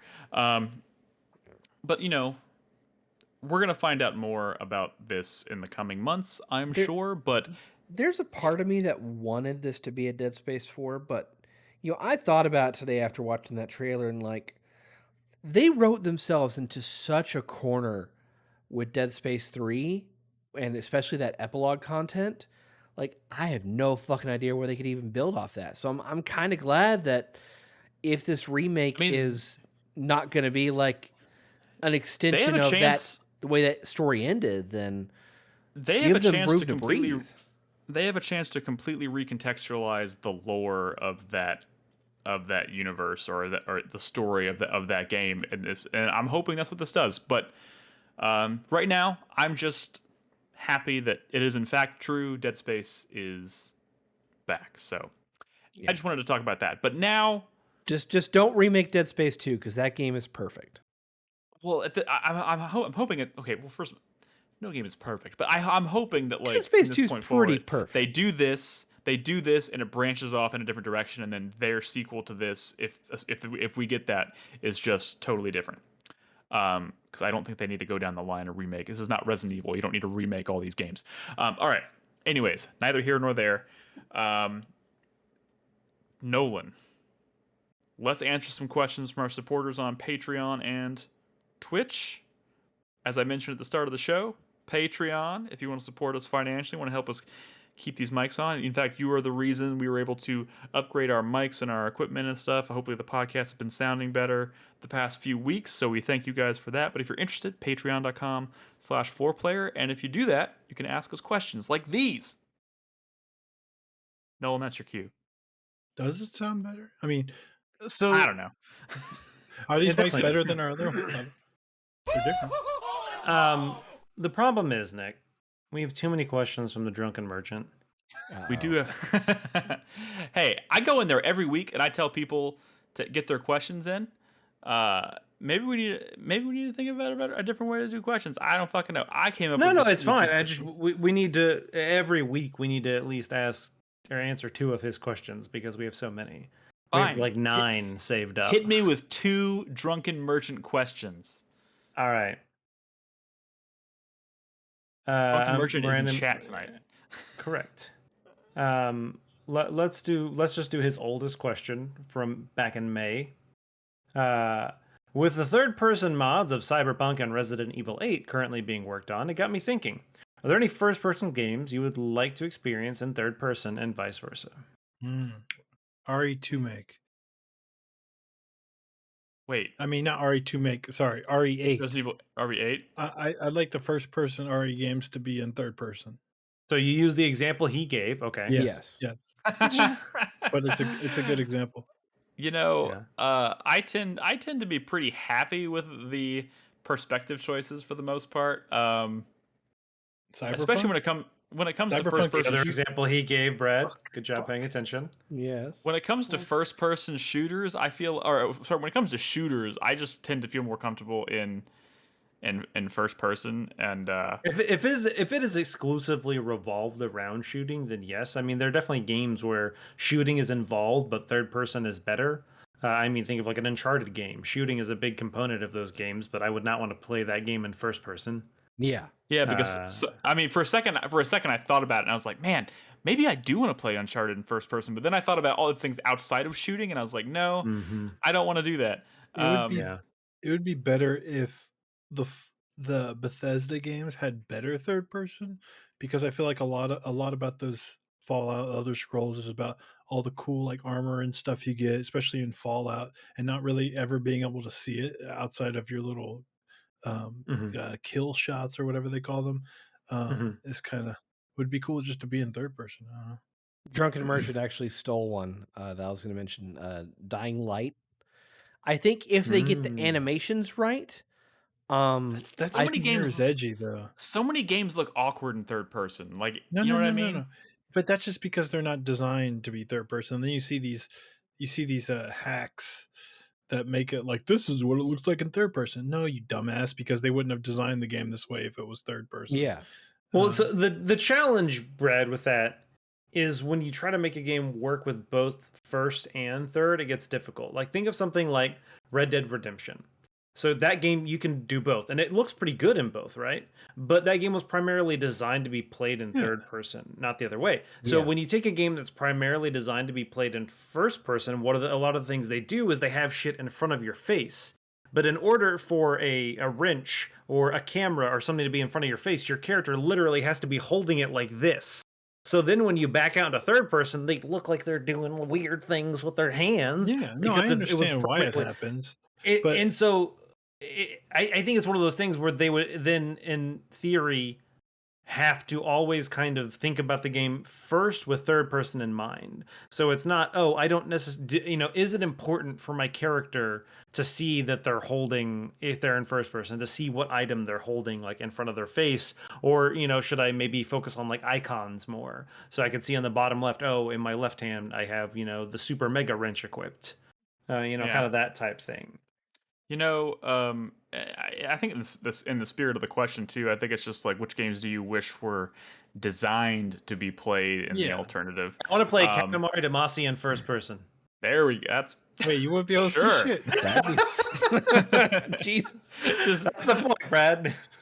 and I was You're thinking just about like constantly looking at a ball. Just every once in a while, you see some random crap on it. Brad's not going to you like this mentioned answer, but I think it would be interesting, not necessarily good, but interesting to see the modern Doom games in third person. Wait, why am I not liking that answer? Because you are very much anti glory kill, and I think that would have to be a big part of the third person perspective. Oh, you want to see third person glory kills? Is what That'd you're be a saying? part of it, yeah, but I want to see what that'd be like. interesting. I was gonna say because Nolan mentioned Uncharted, and I was like, I don't think it works for Uncharted, but maybe in a game that has less emphasis on platforming. And I was like, I kind of maybe like The Last of Us, like being able to play that in an even more immersive mode where you're, That's in fucked up, dude. You want to see Nora? That's what you're saying? no, you fucking asshole. You I mean, sicko. maybe less like the existing Last of Us games, but I think it would be cool if there was like maybe a Last of Us like spin-off or side game or something that was specifically told from a person's perspective, uh, like a single person's perspective, and you like put you in behind their eyes kind of thing. It'd be cool to experience that world from that perspective. I think. Especially if it lets you do VR, maybe, right? Yeah, for sure, for I mean sure. that was All the right, well, let's. one advantage I think of Resident Evil going first person, honestly. But Ooh, Oh, Evil definitely. Within. Evil Within did have a That, first person Yeah, both It of them did. did have a first person yeah, I mode think they you added could. after Yeah. launch. mode. That was Ooh, pretty sorry. Uh, good. all right, let's move on. Next question this week from Joshua, also known as White Fang from Boston, Massachusetts.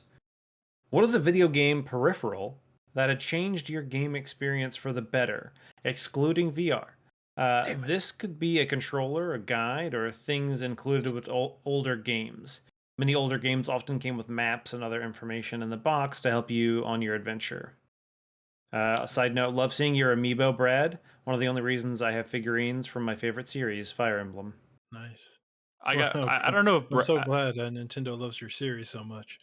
I don't know Um, if Brad recommended this. Maybe he did. I got yeah. this He did, I think. Ori.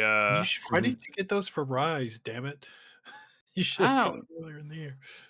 I don't know. I don't even know. I don't even know why I got. I don't even That's know. when I told you to get them when Rise But I came. didn't. But the funny thing is, I didn't really get this for a particular game. Oh, I just was like, it was on sale on Amazon one day, and I was oh like, yeah, sure, fuck it, why not? And I just got it, and now I've just sure. been using them. So it's pretty Yeah, good. they're It's cool. pretty good. It's hard to go back to, because when I stopped playing Monster Hunter, I wanted to like, because I bring my Switch to like work and stuff, and with those things, it's like kind of huge and unwieldy. And I was like, well, I'll go back to like my regular Joy Cons with the grip, and it's like fuck, it was tough for a while. But to answer this question, I'll say like an arcade stick, right? Does that count?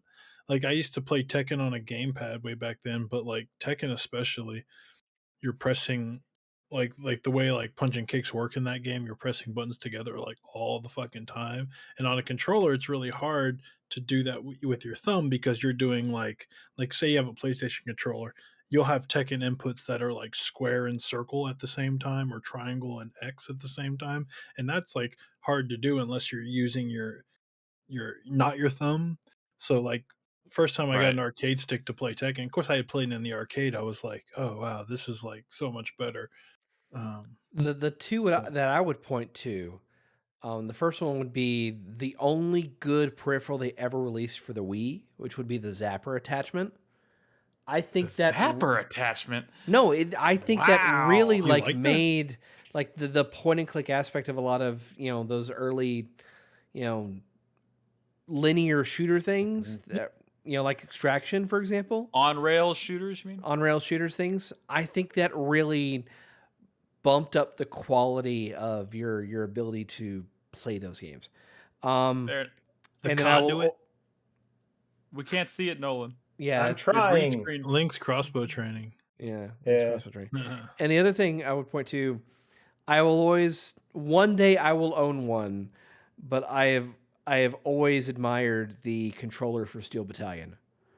That mech thing is just so fucking cool, and I really wish other games would have taken advantage of it. I worked at GameStop for however long I worked there. We Game had one Crazy? of those. Sorry, thank you, Game Crazy. For however many years and whatever I was there, we had one of those Steel Battalion control. Never sold it.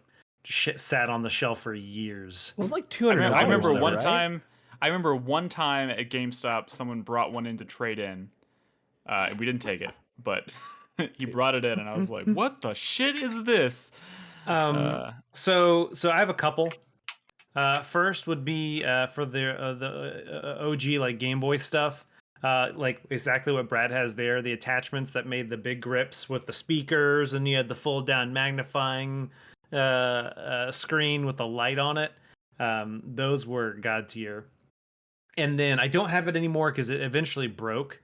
But on my PS2, Logitech put out a wireless controller, and that just changed my life because before then, like wireless controllers weren't a thing. There was no first party I had wireless that. controllers, but Logitech put one out, and oh my god, it was the best thing in the world. I was like, "This is the future of gaming."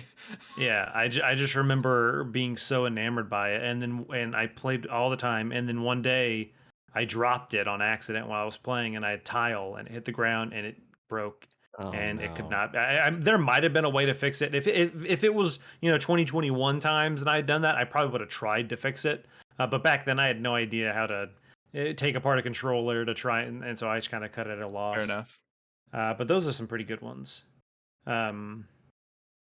That's all I can think of off the top of my head. You know, I got that DualSense dual charging station, and I haven't had to charge a controller like while playing a PS5 game in A so long. So that's controller charging station. That's not the spirit of the question. I know. Change the way you played a game. Come on.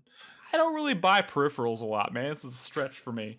I mean, Nick, in that regard, I would say like rechargeable batteries or rechargeable battery packs definitely made a huge difference. I mean, as soon as we went wireless. The most like honest to God answer in the spirit of the question when I got a VR headset for the first time, probably when I mean more the PS4 VR headset, PSVR headset kind of introduced me to VR gaming, but like when I got my PC headset and started playing games in VR that way, which I really need to get back to doing more, like that honestly has had the single biggest impact of a peripheral on me. I got a VR game you can play that you might want to play in the next month.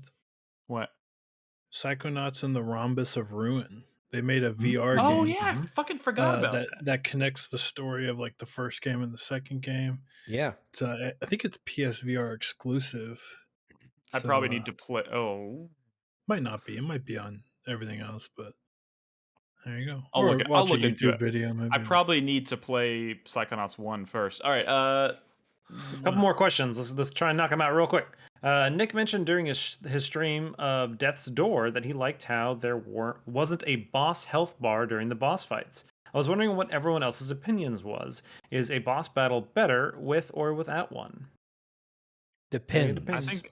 I think there that needs really to be depends some on information how they provided to the communicate player. visually to the player. Because they do visually communicate it in Death's Door. Yeah, and I think that's imperative. That's the only reason it works. You do have to know where you stand. Yeah, so I think it's one of those things where if you have a boss and they just have an invisible health bar, and they have no changes in their stances. They don't like maybe say additional dialogue. They don't maybe there's even like in Skyward Sword.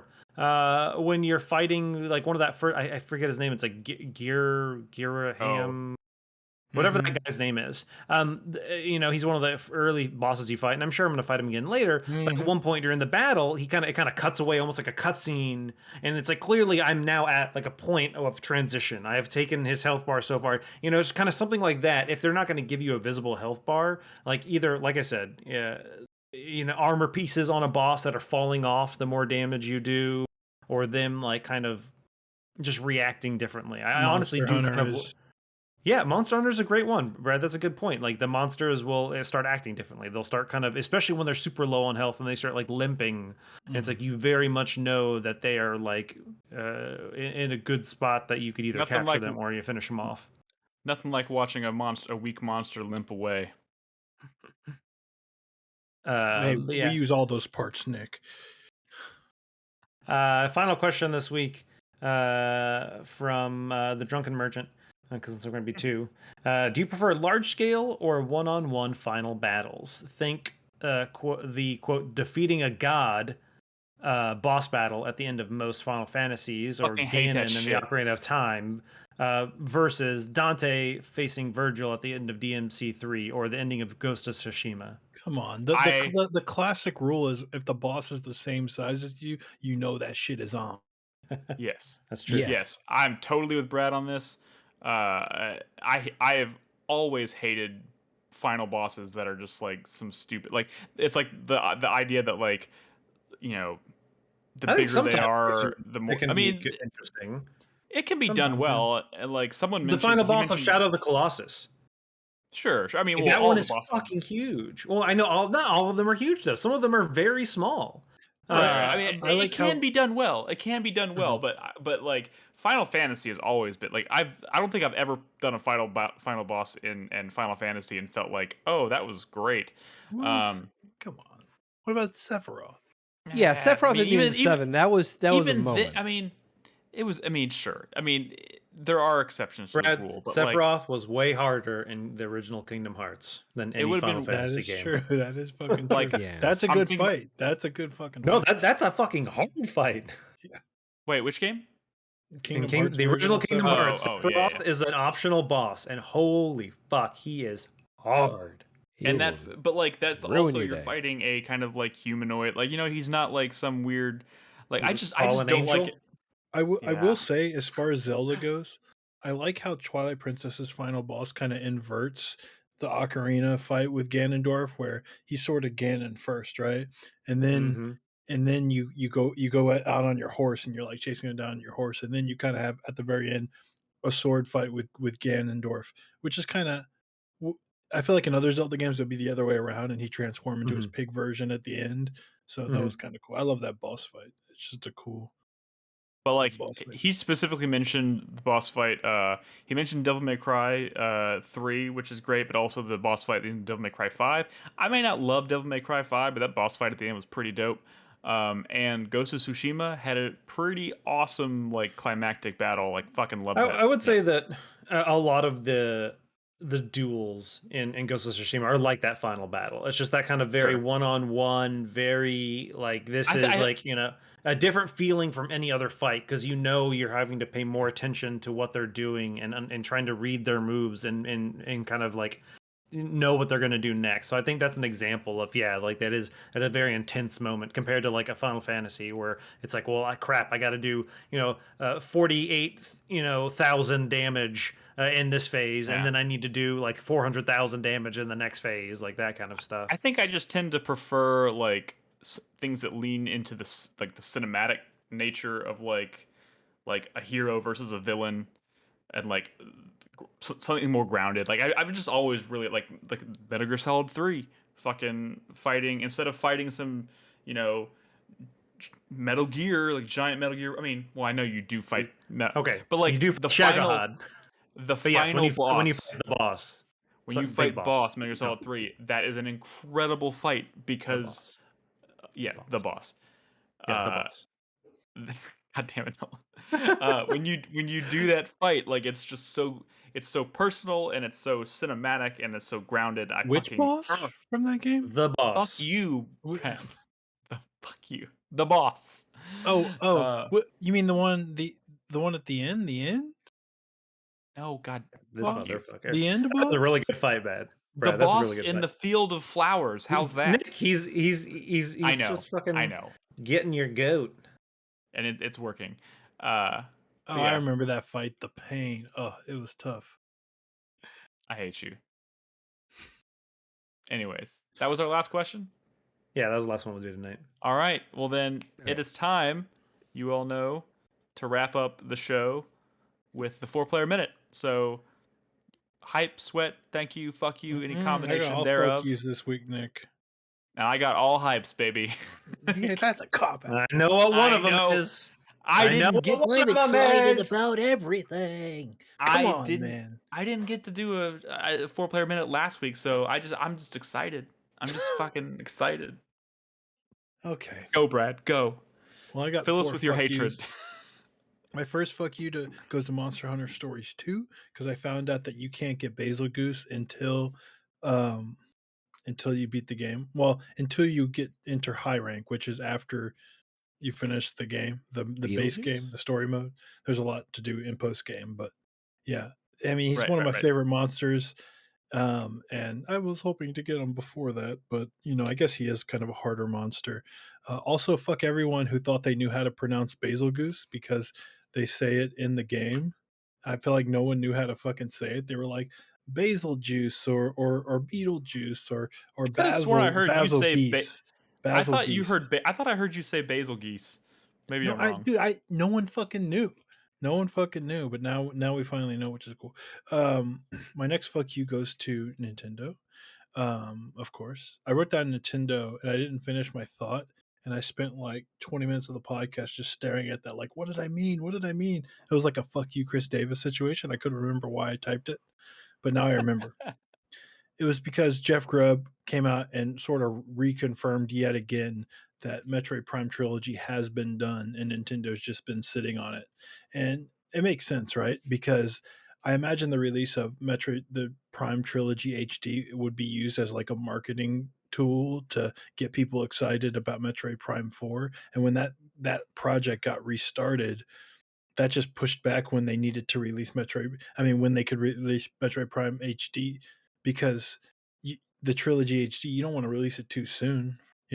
That's the kind of thing where you finally show off Metroid Prime 4 and it looks awesome and it's excited. And they're like, by the way, you can buy this other thing because I know you're excited. That's what I said. That's what I'm saying they're going to do. That's why they're holding off on it. They're Yeah, waiting for the exactly. Metroid Prime 4 announcement. Yeah, which Because is you know what? frustrating When because I people just are want it. for It's done. they're It's a done. lot more sales of the trilogy are going to go out if they Of wait course. for it. Of course, but fuck you because it's done and I want it, damn it. My next fuck you goes to Square Enix.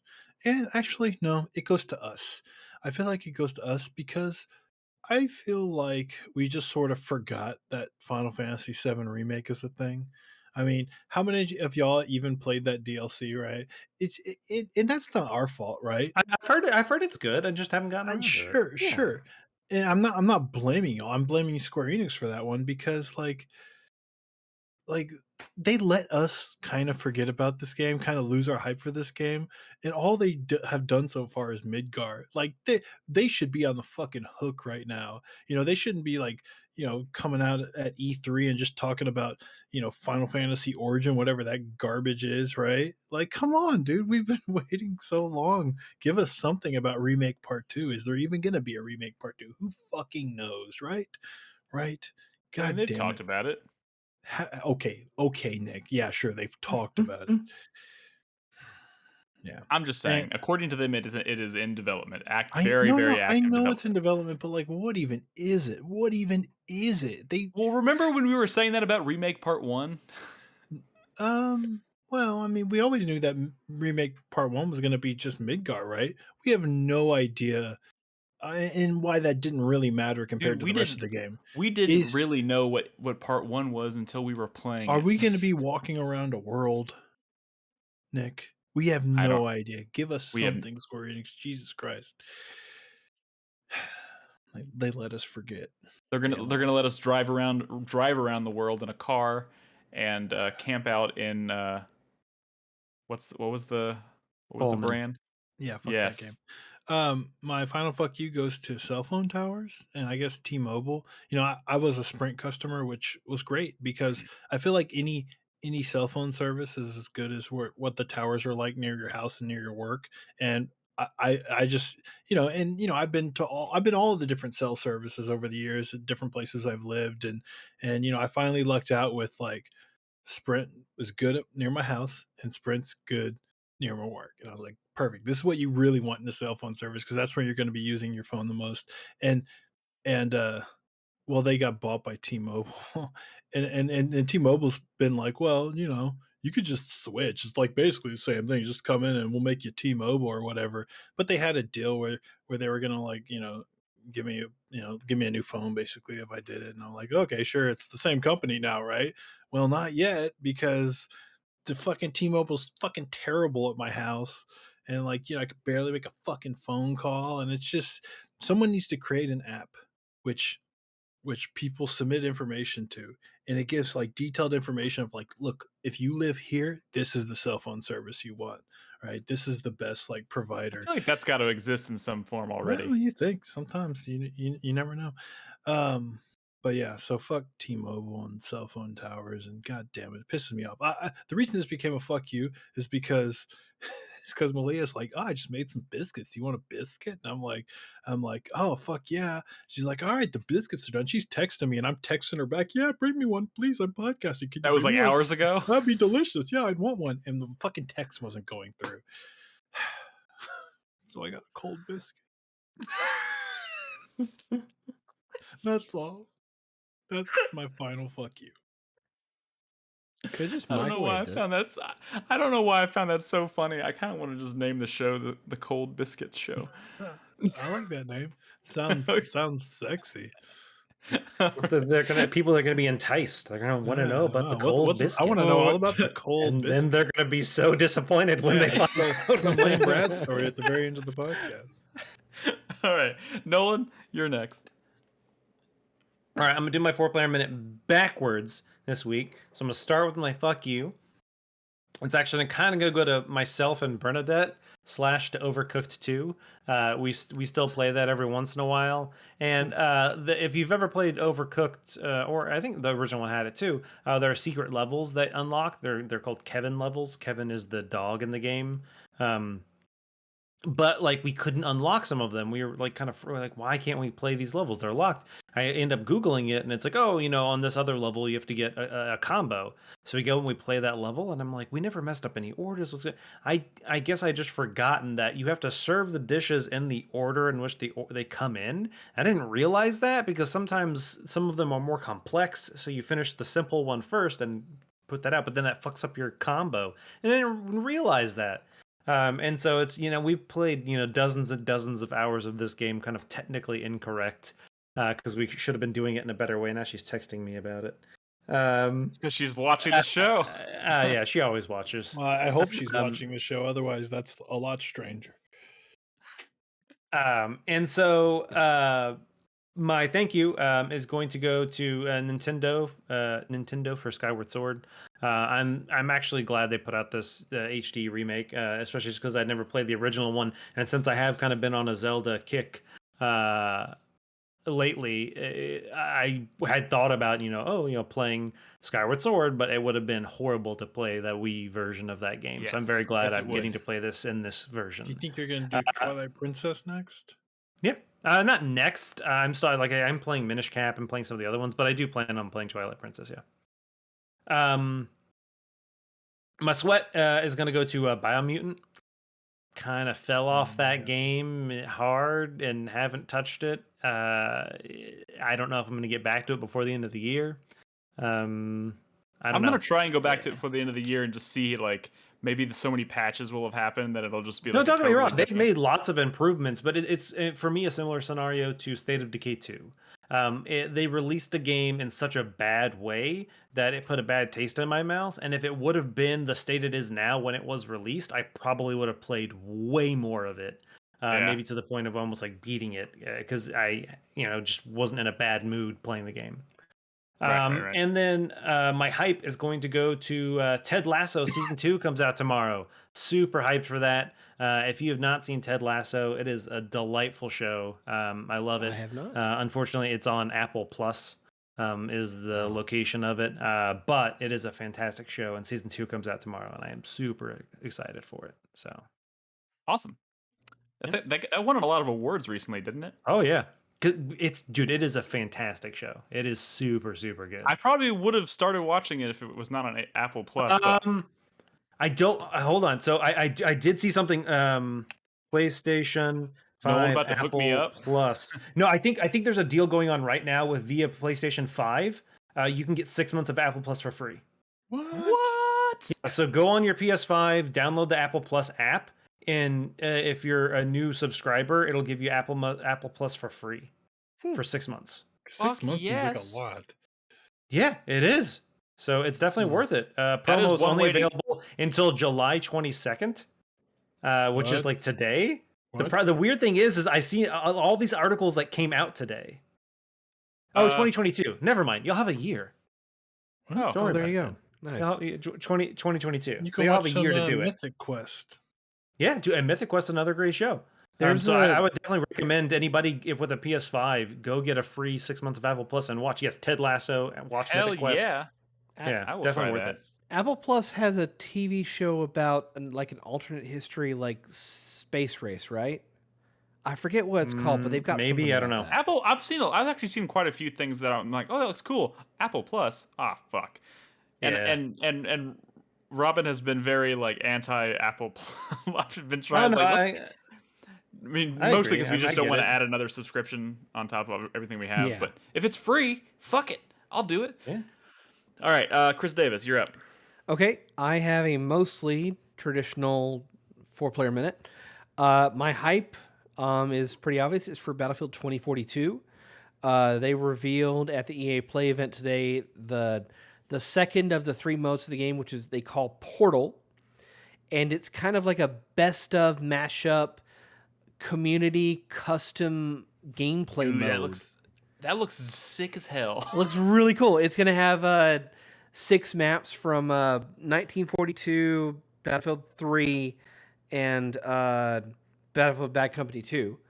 Fan favorites from them. Dude, and you're going to be able to create custom servers with custom rules and language for how you can build matches. Like one of the examples they did was like 20 versus 1. 20 people are playing as an EOD bot trying to track down one guy in a tank. And just random weird ass shit that just sounds so great. Dude, the best one of that whole trailer was the death match where one team has nothing but knives and the other team has nothing but defibrillators. And it was just just running at each other. It was like, that's awesome. That sounds so good. And also the one where it was like 6 2042 soldiers versus a team of like 32 1942 soldiers. Mm-hmm. So like the 2042 soldiers have like all the crazy tech and shit, but there's only like 6 of them. Like, dude, like, looks totally cool. Is that like a separate product, or is that part of the core package? No, that's part of it. I'm fucking stoked I don't get this excited about multiplayer shooters, but this game looks pretty fucking rad. It looks really fucking cool. And I love that they're bringing back these old maps too.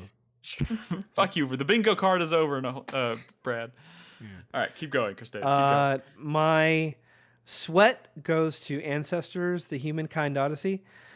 I'm 23 hours in, and like I mentioned, I'm not prepared to really talk about this game yet, because I really have no idea how far in I am. I'm in the dark without a flashlight, and I'm trying to feel my way around. It's just my progress. And that's not. Well, I'm not saying I am enjoying the game. I feel like I've been thrown into the deep end, and I'm struggling for a life raft here. I love how this is the total like polar opposite of what's the game we always give Chris Davis shit about, where he played it for like 17 minutes and talked about it, and then Perception. He's played 23 hours of Ancestors, but he's like, I'm not ready yet. I'm not ready to talk about this game yet. 23 hours. Are you? Yeah, one for every chromosome. Nice, Nolan. Well, Nice. chromosome pair, 46 chromosomes, so I'd have to play for another 23 hours.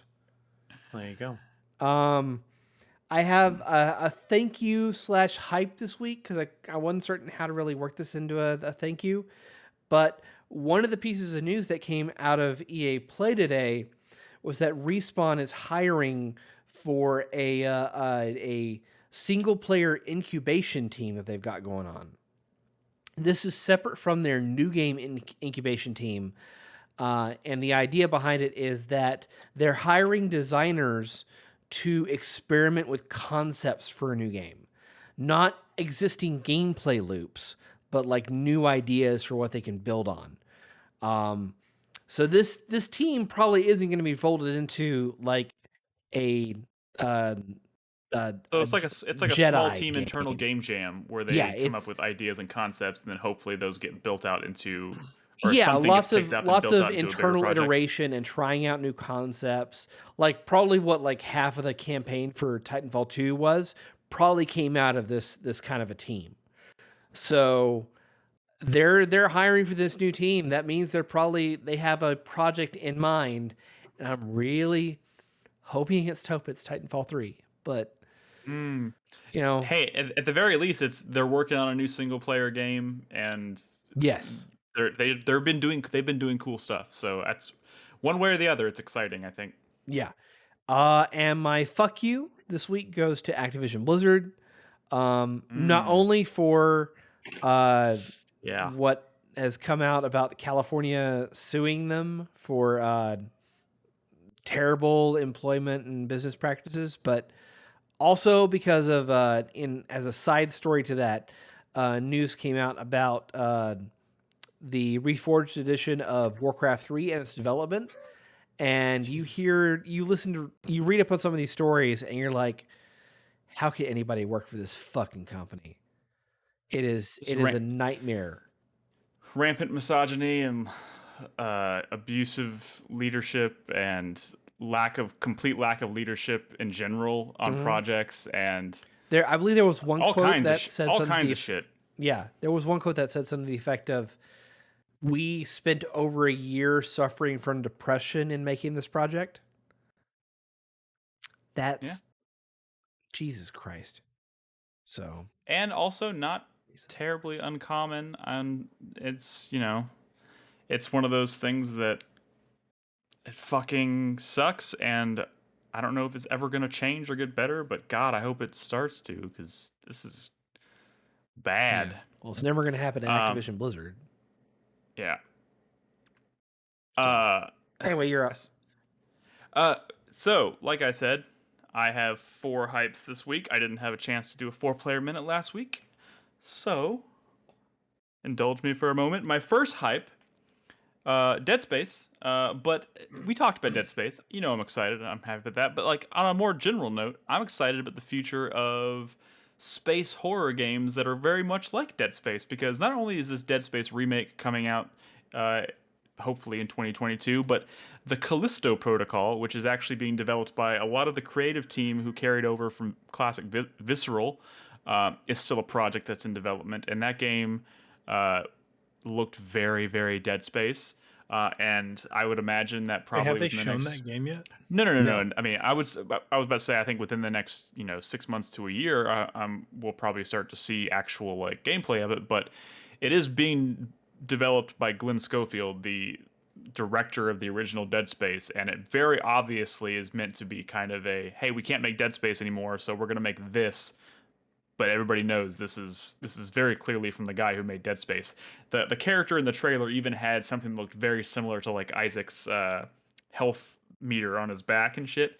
Like it looks like it takes place on like a prison planet, and like the prisoners have like a health, like a thing that's like built into their like spine or something that measures their that kind of thing. Like it looks very obviously like a spiritual successor to Dead Space. So even if the Dead Space remake maybe sucks, this could be dope. My second hype is for my new graphics card.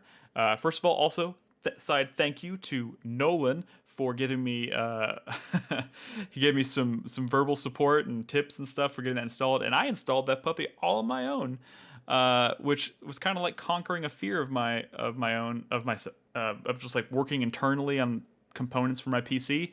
But I got it, and it was a learning experience, and I got it working, and I booted up Red Dead Redemption 2, and sweet baby Jesus, it's incredible.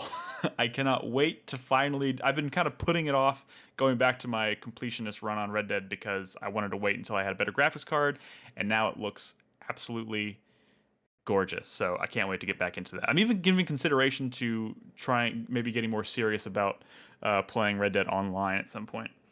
My third hype is for the Steam Deck. I didn't get to talk about it with you guys last week, unfortunately, but y'all covered all the bases and whatnot. But I did get a pre-order on the big mamma jamma, the whatever, the 650.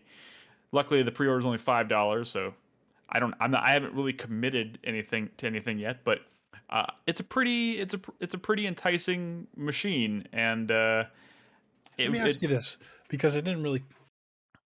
Did it come up last week? Sorry. What if like in 6 months there's like a $800 one that's even more powerful, made by some other I don't think they're manufacturer? gonna do that. Some other No, they won't company. do that. No, but Are you talking said about they're just going to like? let other companies make their own. Oh, I see what you're saying. Well, make their own, or make a handheld device that they are allowed to install Steam OS on. Is this just your way of asking me if I'm 'cause going to the- naturally go for the more expensive one? Well, no, hold on, because what there's I'm already other saying is companies that are making those handheld like PCs like that. That already exists. no, but there's specifically this. I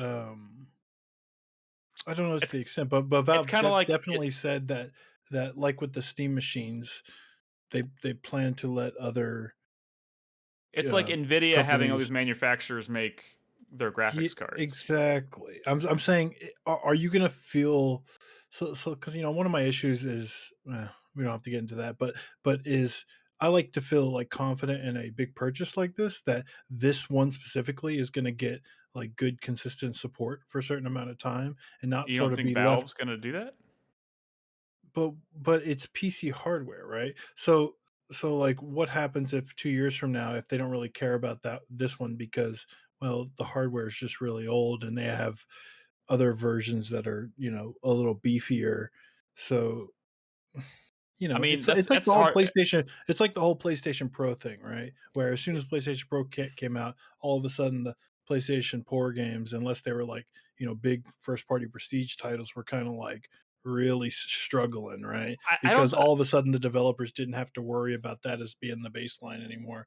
And I I'm a don't little find that worried to be too concerning right now because one, this is the first kind of product, like it's not the first product of its kind, but like the first one I think that's going to be adopted on a much larger scale, and also the price point is high enough that I don't think they can. I don't think they're going to. I don't think this is going to be like on a 2-year cycle like a consoles are right now, where it's like No, there's going to be a I'm not PS5 even. Pro. I think it could be less than that. I'm talking about not even Valve. I'm talking about like I like sticking Corsair with puts out their own Steam Deck or some shit, I'm and I it's like got sticking with the beefier Valve. components.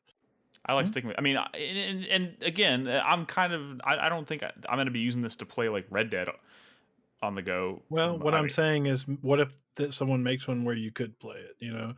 That's I don't even know if I this is a bigger would. conversation. This is a bigger Yeah, conversation. but I just wanted to say that I getting a pre-order on that was a pain in the ass, but I managed to get a pre-order on that and the Steam OLED on the same day from so that was, but both of those Mr. situations, both of those Moneybags, things were Caesar. stressful. Hey, I haven't committed to either one of those things, and I got my my pre-order for the OLED at Amazon, so I don't get charged until the day it ships. So haven't really paid anything, and it's not like I dropped the full cost of both of those consoles in the same day or anything. But uh, those were both stressful pre-orders to try and get. It was like kind of like getting a graphics card all over again. Maybe not to that extent, but Um, and my last one, obviously, Nolan knows what's up. Fucking this Sunday is the Dexter Comic Con trailer or panel, and they're going to be airing the first full-length trailer for for season 9 of Dexter, and I will be completely indisposed for the rest of the day after that airs. So I've been thinking about it for like weeks. I'm so fucking excited. I still can't believe this is even a thing that's happening. I never thought that was going to happen. So, I'm just going to leave it at that. I'll probably be talking about it again next week. But anyways, that's our show. Guys, thank you so much for tuning in. Thank you for listening. Thank you for hanging out, listening to us talk about video games like we always do. If you want to find our old episodes, go to 4playernetwork.com. You can find us on Apple Podcasts and Spotify and Google Podcasts and all that good shit. You can find all the subscription links on the site. You can also find us on Discord at discord.gg/4player. That is the place to be. We are active in there all the time. And of course, if you want to support us financially, we would really appreciate it. You can go to patreon.com/4player, or you can subscribe to our Twitch channel. But for now, we're signing off. We'll see you guys next week for a new episode. Take care and be good to each other. Good night. Bye.